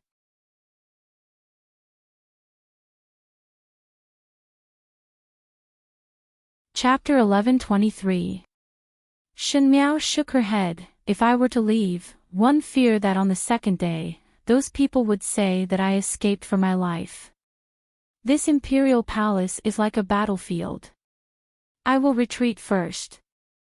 Once the rebels come, the prestige of the imperial family will not be able to be maintained." But Luo Tan still wanted to say something. "No buts. Persevere for a few more days and Xie Jingxing will be back." Shen Miao said, "It will be fine as long as one can endure through this period of time." As expected by Shen Miao, in less than the second day, rumors started to spread in the streets and alleys that Rui Wang Fei had already led her people to escape and did not care about the life and death of the commoners in Longyi.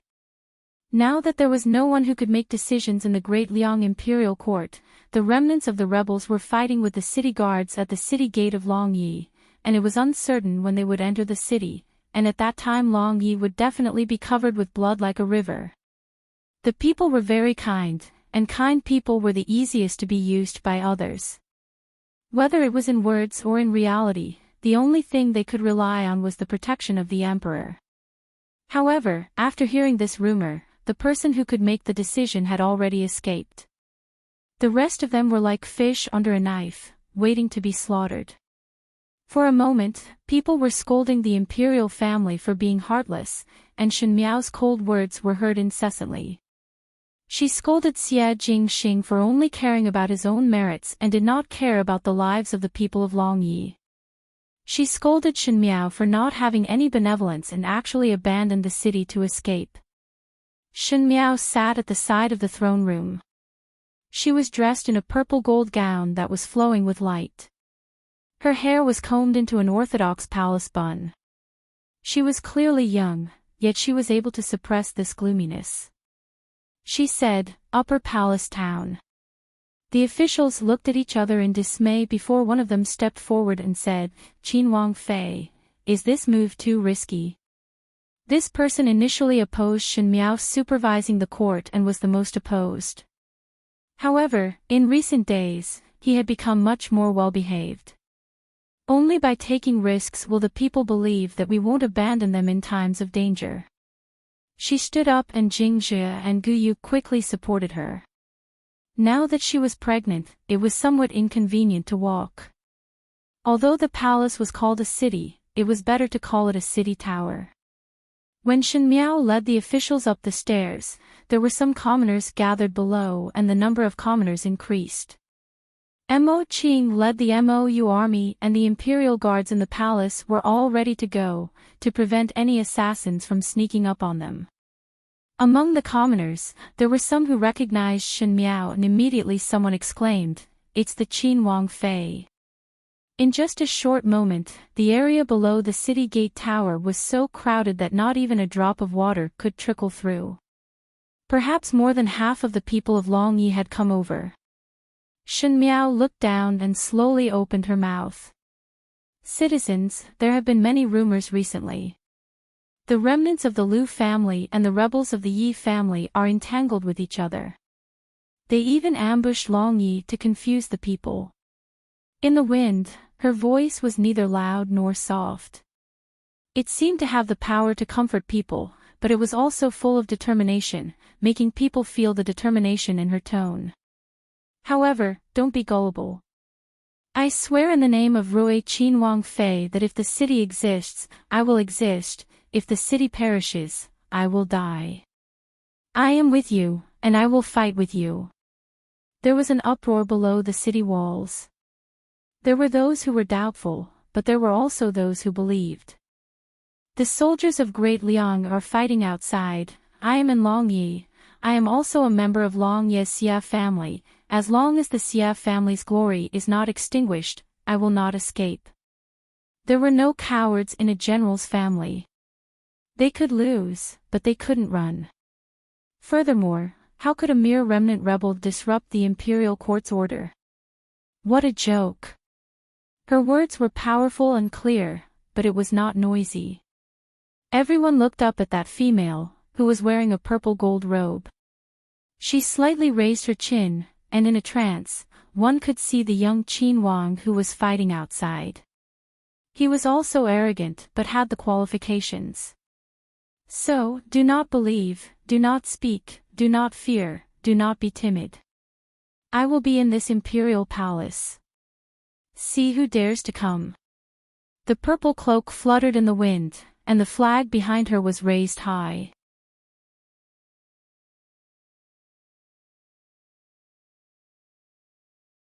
Chapter 11:24. The commoners were silent for a moment before cheering together. The cheers shook the heavens, as if it was going to break through the clouds. No one did not like victory. The commoners needed to be appeased and even more so needed a domineering oath. The ruler was not present and this female was able to take up the responsibility. She had courage and it was admirable and made one feel at ease. It was a very supportive look. And the civil and military officials standing behind her were moved when they saw this scene. The power of words was like this. This female seemed to be able to stir one's heart. She picked the most passionate part of the heart and made people's blood boil. Imperceptibly, it strengthened the Longyi city's city gates by another layer. Shen Miao turned and left. In the next few days, the rumors in Longyi had subsided. Even if there were busybodies inciting, the commoners would immediately refute. After all that day, Shen Miao had personally ascended the palace under such a dangerous situation and her words were encouraging. As long as the commoners settled down, the power of the people's hearts would be shown. However, the Lui rebels were attacking even more ferociously outside the city. They seemed to be in a frenzy. Shen Miao had to look at the usual memorials and at the same time arrange for the imperial guards to reinforce the city's defenses. She was busy all day. Moreover, she was pregnant, so she felt a little powerless. On this day, she had just woken up early when she saw Luo Tan running in. Seeing her, she said, "Biao youngest sister, someone is here to see you. Shen Miao frowned. Who? In the palace, other than speaking a few words to those officials when she was in court, no one would specially come to see her. She did not have any relatives or friends in Longyi, and the best were all in the palace. Let me help you out to take a look, Luo Tan said. Luo Tan helped Shen Miao out, and when they reached the main hall, they saw a person sitting at the table and Jing Zhou was pouring tea for that person. The person who came was wearing a green robe and was still as proud as she remembered. Shen Miao cried out involuntarily, Mr. Pei. Pei Lang turned his head. One parted for nearly a year, and too many things had happened in this 1 year. In the beginning, when Pei Lang chose to leave, it was already the best choice from some aspects. After all, in the memories of the previous lifetime, no one knew what kind of mood they should have to face the other. When he saw Shen Miao, he smiled instead, heard that Longyi is in trouble and the palace is in danger. Although I don't have any special abilities, at least I can share some of the burden. Shen Miao frowned and did not speak for a moment. Pei Lang smiled. There is no need to think too much. I am a Ming cheese person and in Great Liang, at least we are from the same hometown.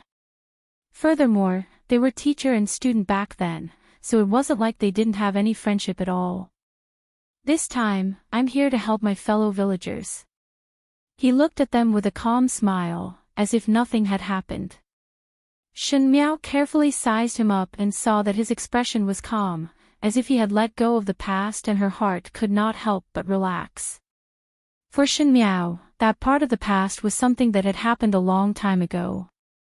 She placed more importance on the future. Pei Lang's appearance could indeed help her share a lot of problems. She said, I'm going to owe you another favor. Last time, it was Pei Lang who took a blow for her. Oh? Pei Lang asked in a soft voice. Then he laughed and said, it's good that you can think that way.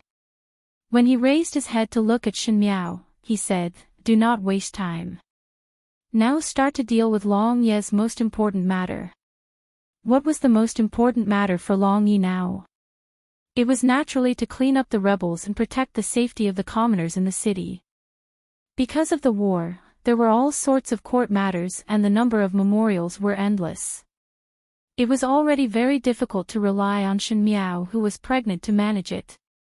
Moreover, she was about to give birth and really could not handle such a big movement.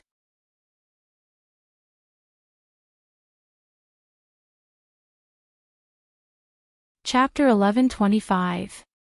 After Pei Lang came, the burden on Shen Miao's body became lighter. Pei Lang was originally Fu Xiuyi's advisor and naturally had some understanding of the court's matters. Moreover, he was naturally talented in this aspect, so he was well-rounded. Even if it was his first time entering the Great Liang's court, he was able to do it with ease. But there was also a difficulty. Long Ye's manpower was able to protect the commoners in the city, but to divert the remaining strength to clear out the rebels, it would be too much to care about the head and not the tail. No one dared to take this risk, but it was not a solution to continue in this stalemate. Drag on for another month or so, and when Xie Jingxing returns, these rebels would be cleared out. Shen Miao said to Pei Lang, it will be fine as long as one persevere through this period of time. Pei Lang was helping to look at the booklet. Neither of them mentioned the previous lifetime or any sensitive matters related to it, as if it was the past that both of them had a tacit understanding. There would not be any benefits in making it clear. Sometimes, acting dumb was the best way to get along. When Pei Lang saw the silly Yi Hongguang, he was stunned for a long time. Most likely he knew that Yi Hongguang and Fu Ming were too similar. Thus he was exceptionally gentle towards Yi Hongguang, and Yi Hongguang liked to play with the patient Pei Lang. Even so, Pei Lang was somewhat worried, but the Lu family rebels also know this truth. The day before yesterday, the city garrison had already reported and the Lu family rebels have not made any moves. There must be something strange going on. I have a feeling that they are preparing something. No matter what they are preparing, our situation will not change at all. Shen Miao sighed. Initially one thought that the Great Liang's border was securely guarded. Long Yi was impregnable, and even if there were any movements, it would only be the mutual suspicion of the officials. Who knew that the Lu family still had a card up their sleeves? The Lu family hate the imperial family to the bone, so they knew that they have no hope of victory and still hit a card at the last moment. The old thief's death is not to be regretted. Shen Miao held the booklet, but her eyes were looking out of the window. But Long Yi cannot be lost. Not even one step must be taken. Luo Tan walked over with a food basket and smiled. Both of you have read the booklet for such a long time, and one must eat. Especially Biao, youngest sister, you are not alone now, you have a child. You're starving yourself, but you want my nephew or niece to starve as well. What kind of mother are you? She took the pastries and soup out of the basket and said, Mr. Pei, have some. I've seen everything made in the kitchen with my own eyes. I promise, it's very clean. Luo Tan stayed in the palace all day and seemed to have nothing to do. Shen Miao and Pei Lang were looking at the booklet and she was unable to help, so she simply put all her thoughts on Shen Miao's child. There were many people in the palace, and eating was even more troublesome. Many women's children were mysteriously lost while eating. Luo Tan simply moved a small stool every day and guarded the imperial kitchen. Even if there was Tao Gugu and Jing Zhiguyu, it was not enough, as she had to personally witness all kinds of things being cooked. Shen Miao gently smiled. It has been hard on you. Pei Lang's gaze fell on Shen Miao's bulging abdomen and hesitated for a moment before asking, about. It should be within these few days, right? One cannot say for sure. Shen Miao said, but I feel that it should be soon. She caressed her lower abdomen and a flash of gentleness appeared in her eyes. It is really difficult for him to be born in such a chaotic time of war. What chaotic time of war? Luo Tan said, Biao youngest sister's words are not right. One must know that now the world is at peace and the chaotic times are stable, and it is a prosperous time. When brother-in-law returns, that little fellow will have a father who had won the war, and the entire world will be cheering for his birth. How would one be able to encounter such an honor? Why does such a good thing sound like a bad thing when it comes from your mouth?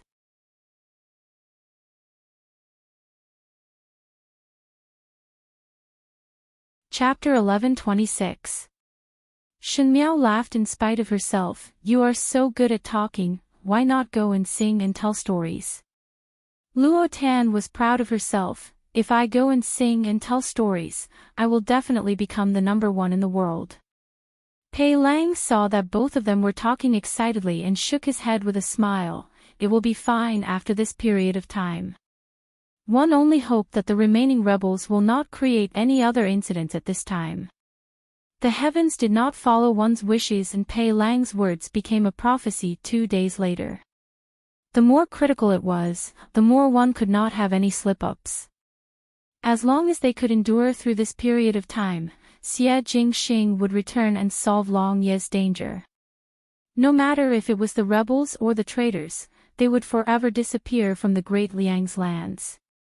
From then on, the Qin country of Ming Qi would no longer exist, and there would only be one Great Liang in the world. This prosperous country would all fall into Xie Jingxing's hands. Even if they escaped to the ends of the earth, these people would be like ants, like stray dogs, and would never be at peace. From the start, they did not plan to leave alive, else they would not have attacked Long Yi. But the premise was to kill Shen Miao and the flesh and blood in her womb, then this battle to the death would be worthwhile. Now that the days had passed, the commoners were not successfully incited and the imperial family was stable, the rebels would also be anxious. They were anxious to make the entire Long Yi into a mess so that when Xie Jingxing returns, he would be faced with a mess and the tragic death of his wife and child. Thus they launched a crazy attack on Long Yi 2 days later. Just like Pei Lang guessed, there must be a demon in the abnormal situation. They formulated a detailed plan, and this plan was originally made by Lu Maokai to force the abdication, but now one did not expect that it would be used to deal with the imperial city where there was no one. But just like what Shen Miao said, no matter what, their situation would not change at all. In Lu Maocai's plan, the Lu family's soldiers would deal with the imperial guards. Now that these remaining rebels were not as brave as the Lu family's soldiers and these imperial guards were not as much as Emperor Yongluo, it was just enough to fight to a draw. If the imperial guards were to be deployed to protect the commoners, there would naturally be fewer people in the imperial palace. Shen Miao's situation was also very dangerous. Qin Wangfei, why not summon more people back to the palace? Deng Gonggang said, one fear that it is safer to have more people in the palace. It is useless to have one or two more people, but there is no one outside. Never mind. Shen Miao said, let it be like this, it will be all right to guard tonight. The thieves also needed to rest and recuperate. Since they had failed to attack the city tonight, their morale was naturally reduced by half. Tonight is the most stressful time. After tonight, things will be much easier. Aunt Tao was a little nervous. But I'm worried. And Princess Yu, is the child in your belly really okay? Shen Miao subconsciously touched her lower abdomen. These days, she could clearly feel the child kicking and moving in her abdomen. But tonight, it was very calm. He smiled and said, he's probably asleep. He also knows that he shouldn't cause trouble at this time, so he's very obedient. Pei Lang said, since we've made up our minds, we'll guard this place. But you still have to be fully prepared. Once something happens, let the entire MOU army come over and protect you to escape to a safe place. Although they had to defend the palace, human lives were the most important. Even if the commoners find out that you escaped, they won't blame you. After all, you still have to protect the royal bloodline. Shen Miao nodded her head, I also think so. Then everyone brace yourselves up. Luo Tan said, now is the most important night and we are all in the imperial palace. The more it is at this time, the more united we must be. One must know that there is no hurdle that cannot be overcome. This year is almost over and it is nothing more than some nameless scoundrels. What is there to be afraid of?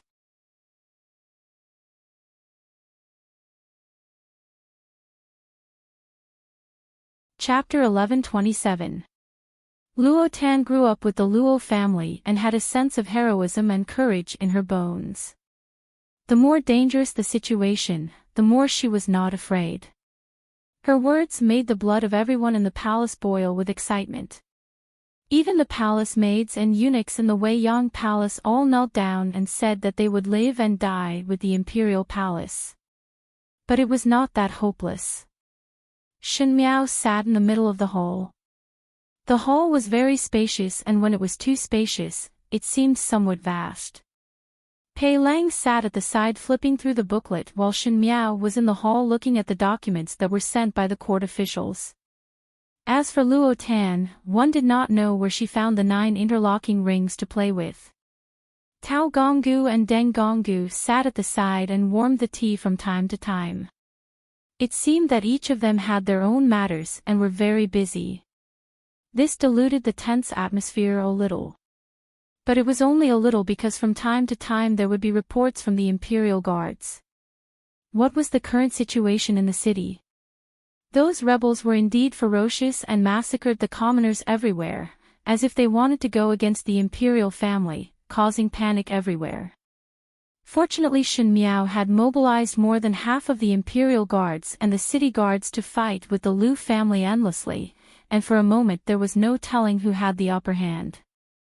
These rebels were very cunning. A portion of them were disturbing the hearts of the commoners and a portion of them were secretly outflanking and attempting to attack the imperial palace. Listening to the sounds of weapons clashing and the shouts of the soldiers from time to time. Occasionally, with the light of the fire, it was impossible for anyone to truly calm down. It was like a bow that was pulled to its fullest, loosened and then pulled to its fullest.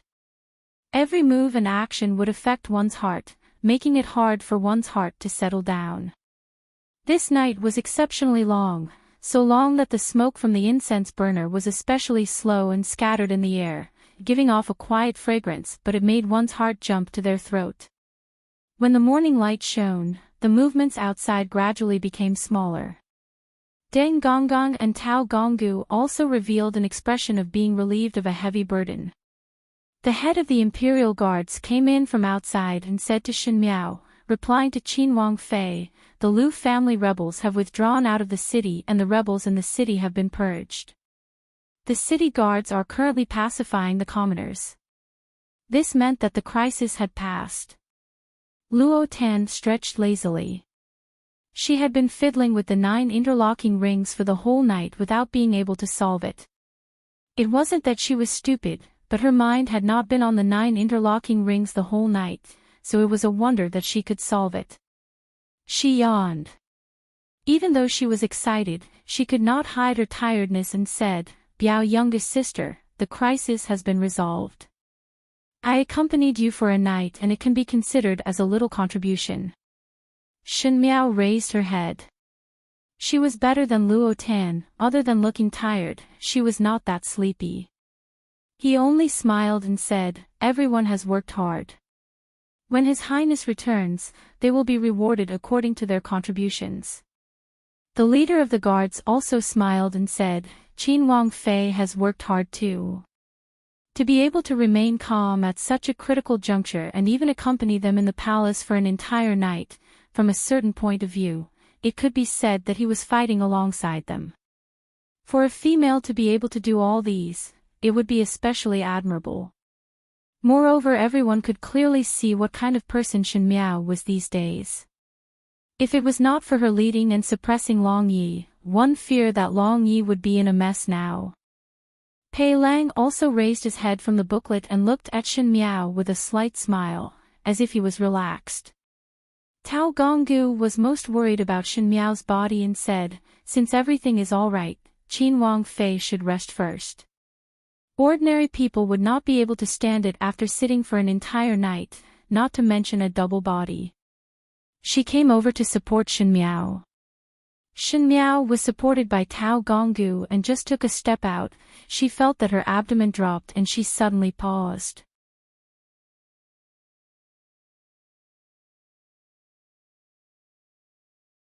Chapter 11:28.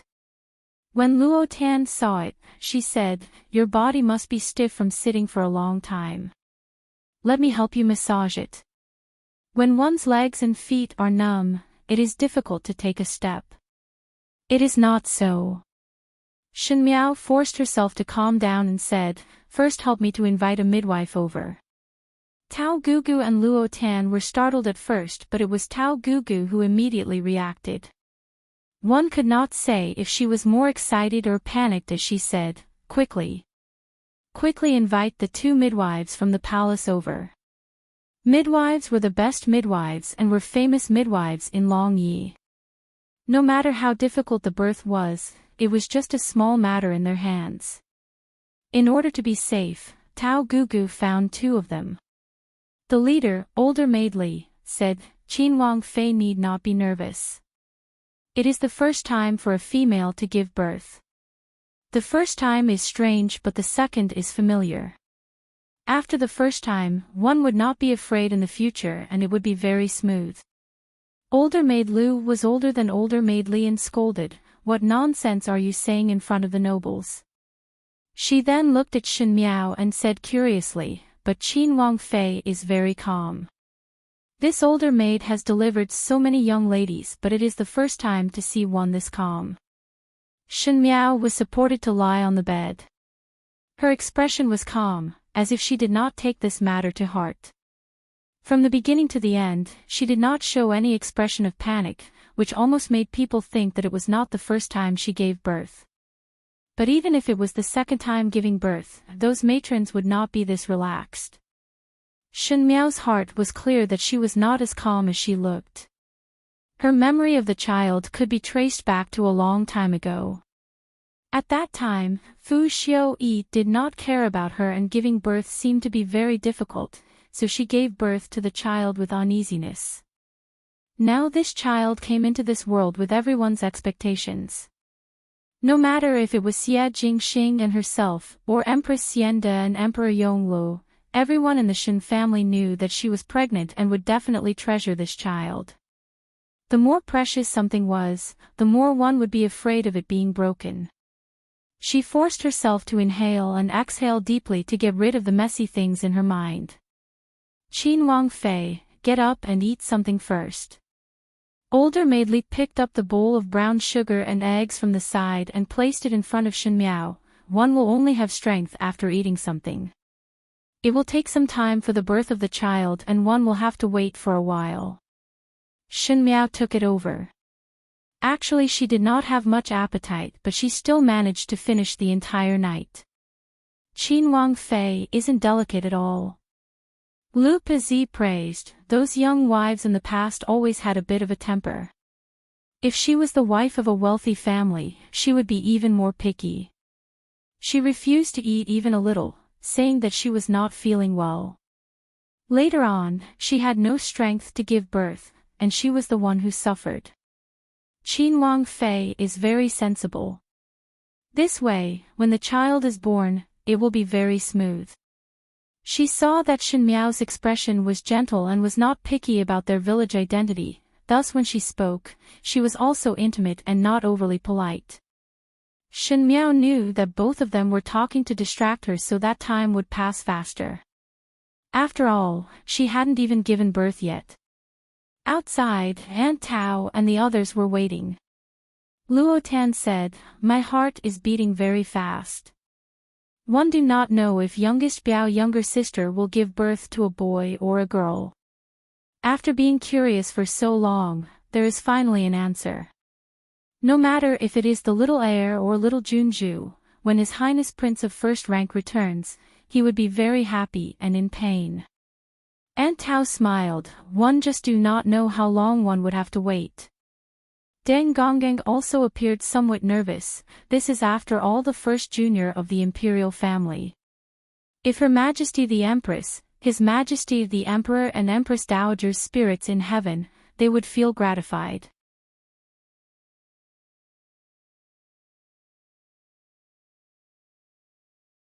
Chapter 1129. Needless to say, the people of Prince Rui's residence were like this. Even Mo Qin, who usually did not show his emotions on his face, looked so red. Song Yang was jumping up and down non-stop as he said, "Before I left, I made a bet with Tai Yi. I bet that I would give birth to a little Junju, and I bet all my wealth. If I lose, I won't even be able to protect my wife." Jingzhe happened to hear it and scoffed, "I see that it is a little heir." "Hey, why is it the little heir?" Song Yang asked, "I think it's the little Canton princess. Little Shitzi is little Shitzi." Jingzhe was not to be outdone. "Stop quarreling. Guyu tried to smooth things over, are you quarreling or not? Where is Uncle Tang?" Uncle Tang was in the corner, chanting Amitabha as he whispered, "Ancestors of the Shao family, please bless the princess consort and her son's safety, mother and daughter's safety, everyone's safety." From morning to afternoon, Shen Miao finally began to give birth in the evening. The midwife asked the palace maids to prepare clean water, towels, clean scissors, and other things. Luo Tan wanted to go in and take a look, but Aunt Tao stopped her. Tao Gugu and a few palace maids went in, along with Jingzhe and Guyu, so that no one would do anything. Shen Miao moaned softly on the bed. She endured it as best she could, but the pain grew stronger and stronger until it was almost excruciating. The pain was worse than any physical pain she had experienced since her rebirth. It was as if someone was cutting her abdomen with a pair of scissors. Qin Wangfei, work harder. Use more strength. Older maid Li said, "I can see the child's shadow." Outside, Pei Lang and the others felt as if time was passing like a year. From time to time, palace maids would carry a silver basin in and out, and the blood in the basin was a shocking sight. Luo Ten anxiously grabbed the nanny beside her and asked, "What's going on? Why is there so much blood?" The wet nurse comforted her, "It doesn't matter. Women have to bleed when giving birth. Don't worry." However, Pei Lang's heart was far away. In the past lifetime, Fu Xiuyi did not care about Fu Ming and Wan Yu's birth at all. At that time, he happened to pass by and Fu Xiuyi let him take a look. When Shen Miao was giving birth to a child, from a certain point of view, it was Pei Lang who accompanied her through it. She did not expect that in this lifetime, Xie Jingxing was not by her side and he was the one who accompanied her through it. This was also good. At least at this moment, she was not alone. At least he had been there for her. Every moment felt extremely long. After an unknown period of time, an old maid in the room exclaimed, "He's out. It's the little heir. There's another one. They're twins. Twins. Prince Consort is so lucky." Not long after, he heard a wah sound coming from inside. The baby's cry was very loud. Everyone was overjoyed.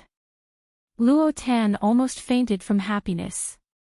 But before they could catch their breath, they heard older maid Li exclaim, "Qin Wang Fei, hold on, don't sleep.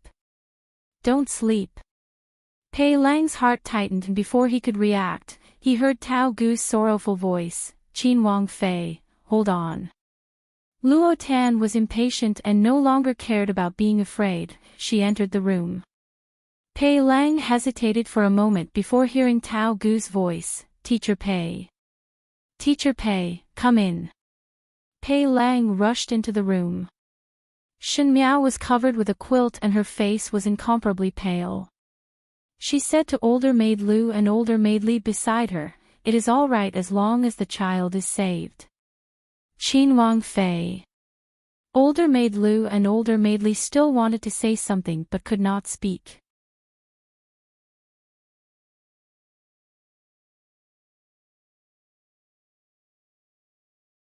Chapter 1130. What exactly is going on? Luo Tan was so anxious that she was about to cry. What is wrong with Biao youngest sister? Why would you say such words without rhyme or reason? Qin Wang Fei's body was weak from the start and this is a twin. One was distracted and tired before giving birth and the fetus was not stable. Now one's body is extremely tired and had lost too much blood. Lu Mama could not continue speaking. It is very difficult for me to give birth. I feel that I am afraid I cannot make it. Biao older sister, when you see my father, mother and eldest brother, help me say that I am unfilial to not be able to serve them in their old age. Luo Tan shook her head desperately. Biao youngest sister, these words cannot be said by me. Do not speak nonsense. You will be fine and alive to see Gu Fu and Gu Mu. It is unfilial for you to say such words. Do not say it, do not say it. At the end, there was a sobbing tone and she could not control herself. Shen Miao smiled helplessly and looked at Pei Lang at the side. Pei Lang's expression was absent-minded and his lips were slightly trembling. There was no trace of his usual calm appearance. No, you can persist. He said, I have not repaid what I owe you. You must live a long and healthy life. It was as if he was forcing himself to believe something. Teacher Pei no longer owes me anything. If you really want to repay, then promise me to protect my child. Hope that he can grow up healthy. She panted with great effort, as if she had used up all her strength. When you see Xie Jingxing, say sorry to him. I cannot wait anymore. Thank him for always being willing to protect me and tolerate me. To be able to be husband and wife with him, I am very happy. Qin Wang Fei. Tao Gugu cried out. Let me see my child. She said. Two old maids wiped the children carelessly and wrapped them in swaddling clothes before sending them to Shen Miao's side. Tao Gugu said with tears in her eyes, "It is too little air and they are very healthy." Shen Miao's eyes landed on the two children. She stretched out her fingers with difficulty and traced the two children's eyebrows and said softly, "When these two children grow up, their eyebrows must be very good-looking. No matter if it is father or mother." I and Xie Jingxing had suffered a lot. If heaven is a good person, one would not bear to let them suffer again. Tao Gugu had already started to wipe her tears. Luo Tan turned her head away and wiped her tears with the back of her hand. "I really want to watch you two grow up." Her gaze rested on the two children with deep, deep affection. It was as if she was looking at people thousands of miles away through the two babies' faces. "I miss you so much." Her voice faded away. In the 10,000s of miles away, the young commander suddenly felt a pain in his chest. This pain spread from his chest to every corner of his body, so painful that he couldn't help but bend over. He held on to one leg of the table and gasped for air. Gao Yang opened the curtains and walked in. Seeing this scene, he was startled and quickly reached out to feel his pulse. After feeling his pulse, he asked curiously, "There's nothing wrong." "What's wrong?" Xie Jingxing frowned and suddenly said, "Attack Sun Yang tomorrow." "Why did you suddenly decide?" Gao Yang was shocked. "Let's finish this quickly." Xie Jingxing turned around and walked out. The Great Liang attacked and occupied the Qin country of Xuanyang. At this point, the situation of the three states being divided had lasted for more than 100 years and was finally broken by the young Prince Rui. The warlords vying for supremacy finally came to an end and the grand hegemony finally fell to the Great Liang. Emperor Qin left in defeat and was annihilated by the enemy midway. In the world, there was only the Emperor of the Great Liang and there would no longer be the Emperor of Ming Qi or the Emperor of the Qin country. History would only remember the victors. Even though it was sad to be a subjugated slave, but if the old monarch was tyrannical and the new monarch was benevolent to the commoners, then the hearts of the people would eventually fall to the side of leniency. You're tuning into the LoveLore Library YouTube channel. We're so grateful for your support and don't forget to subscribe to join us on this incredible journey through captivating stories. Your generosity through donations truly makes a world of difference, as it's the primary source of revenue that allows me to expand and enhance this channel for you. Thank you from the bottom of my heart for being a part of this adventure.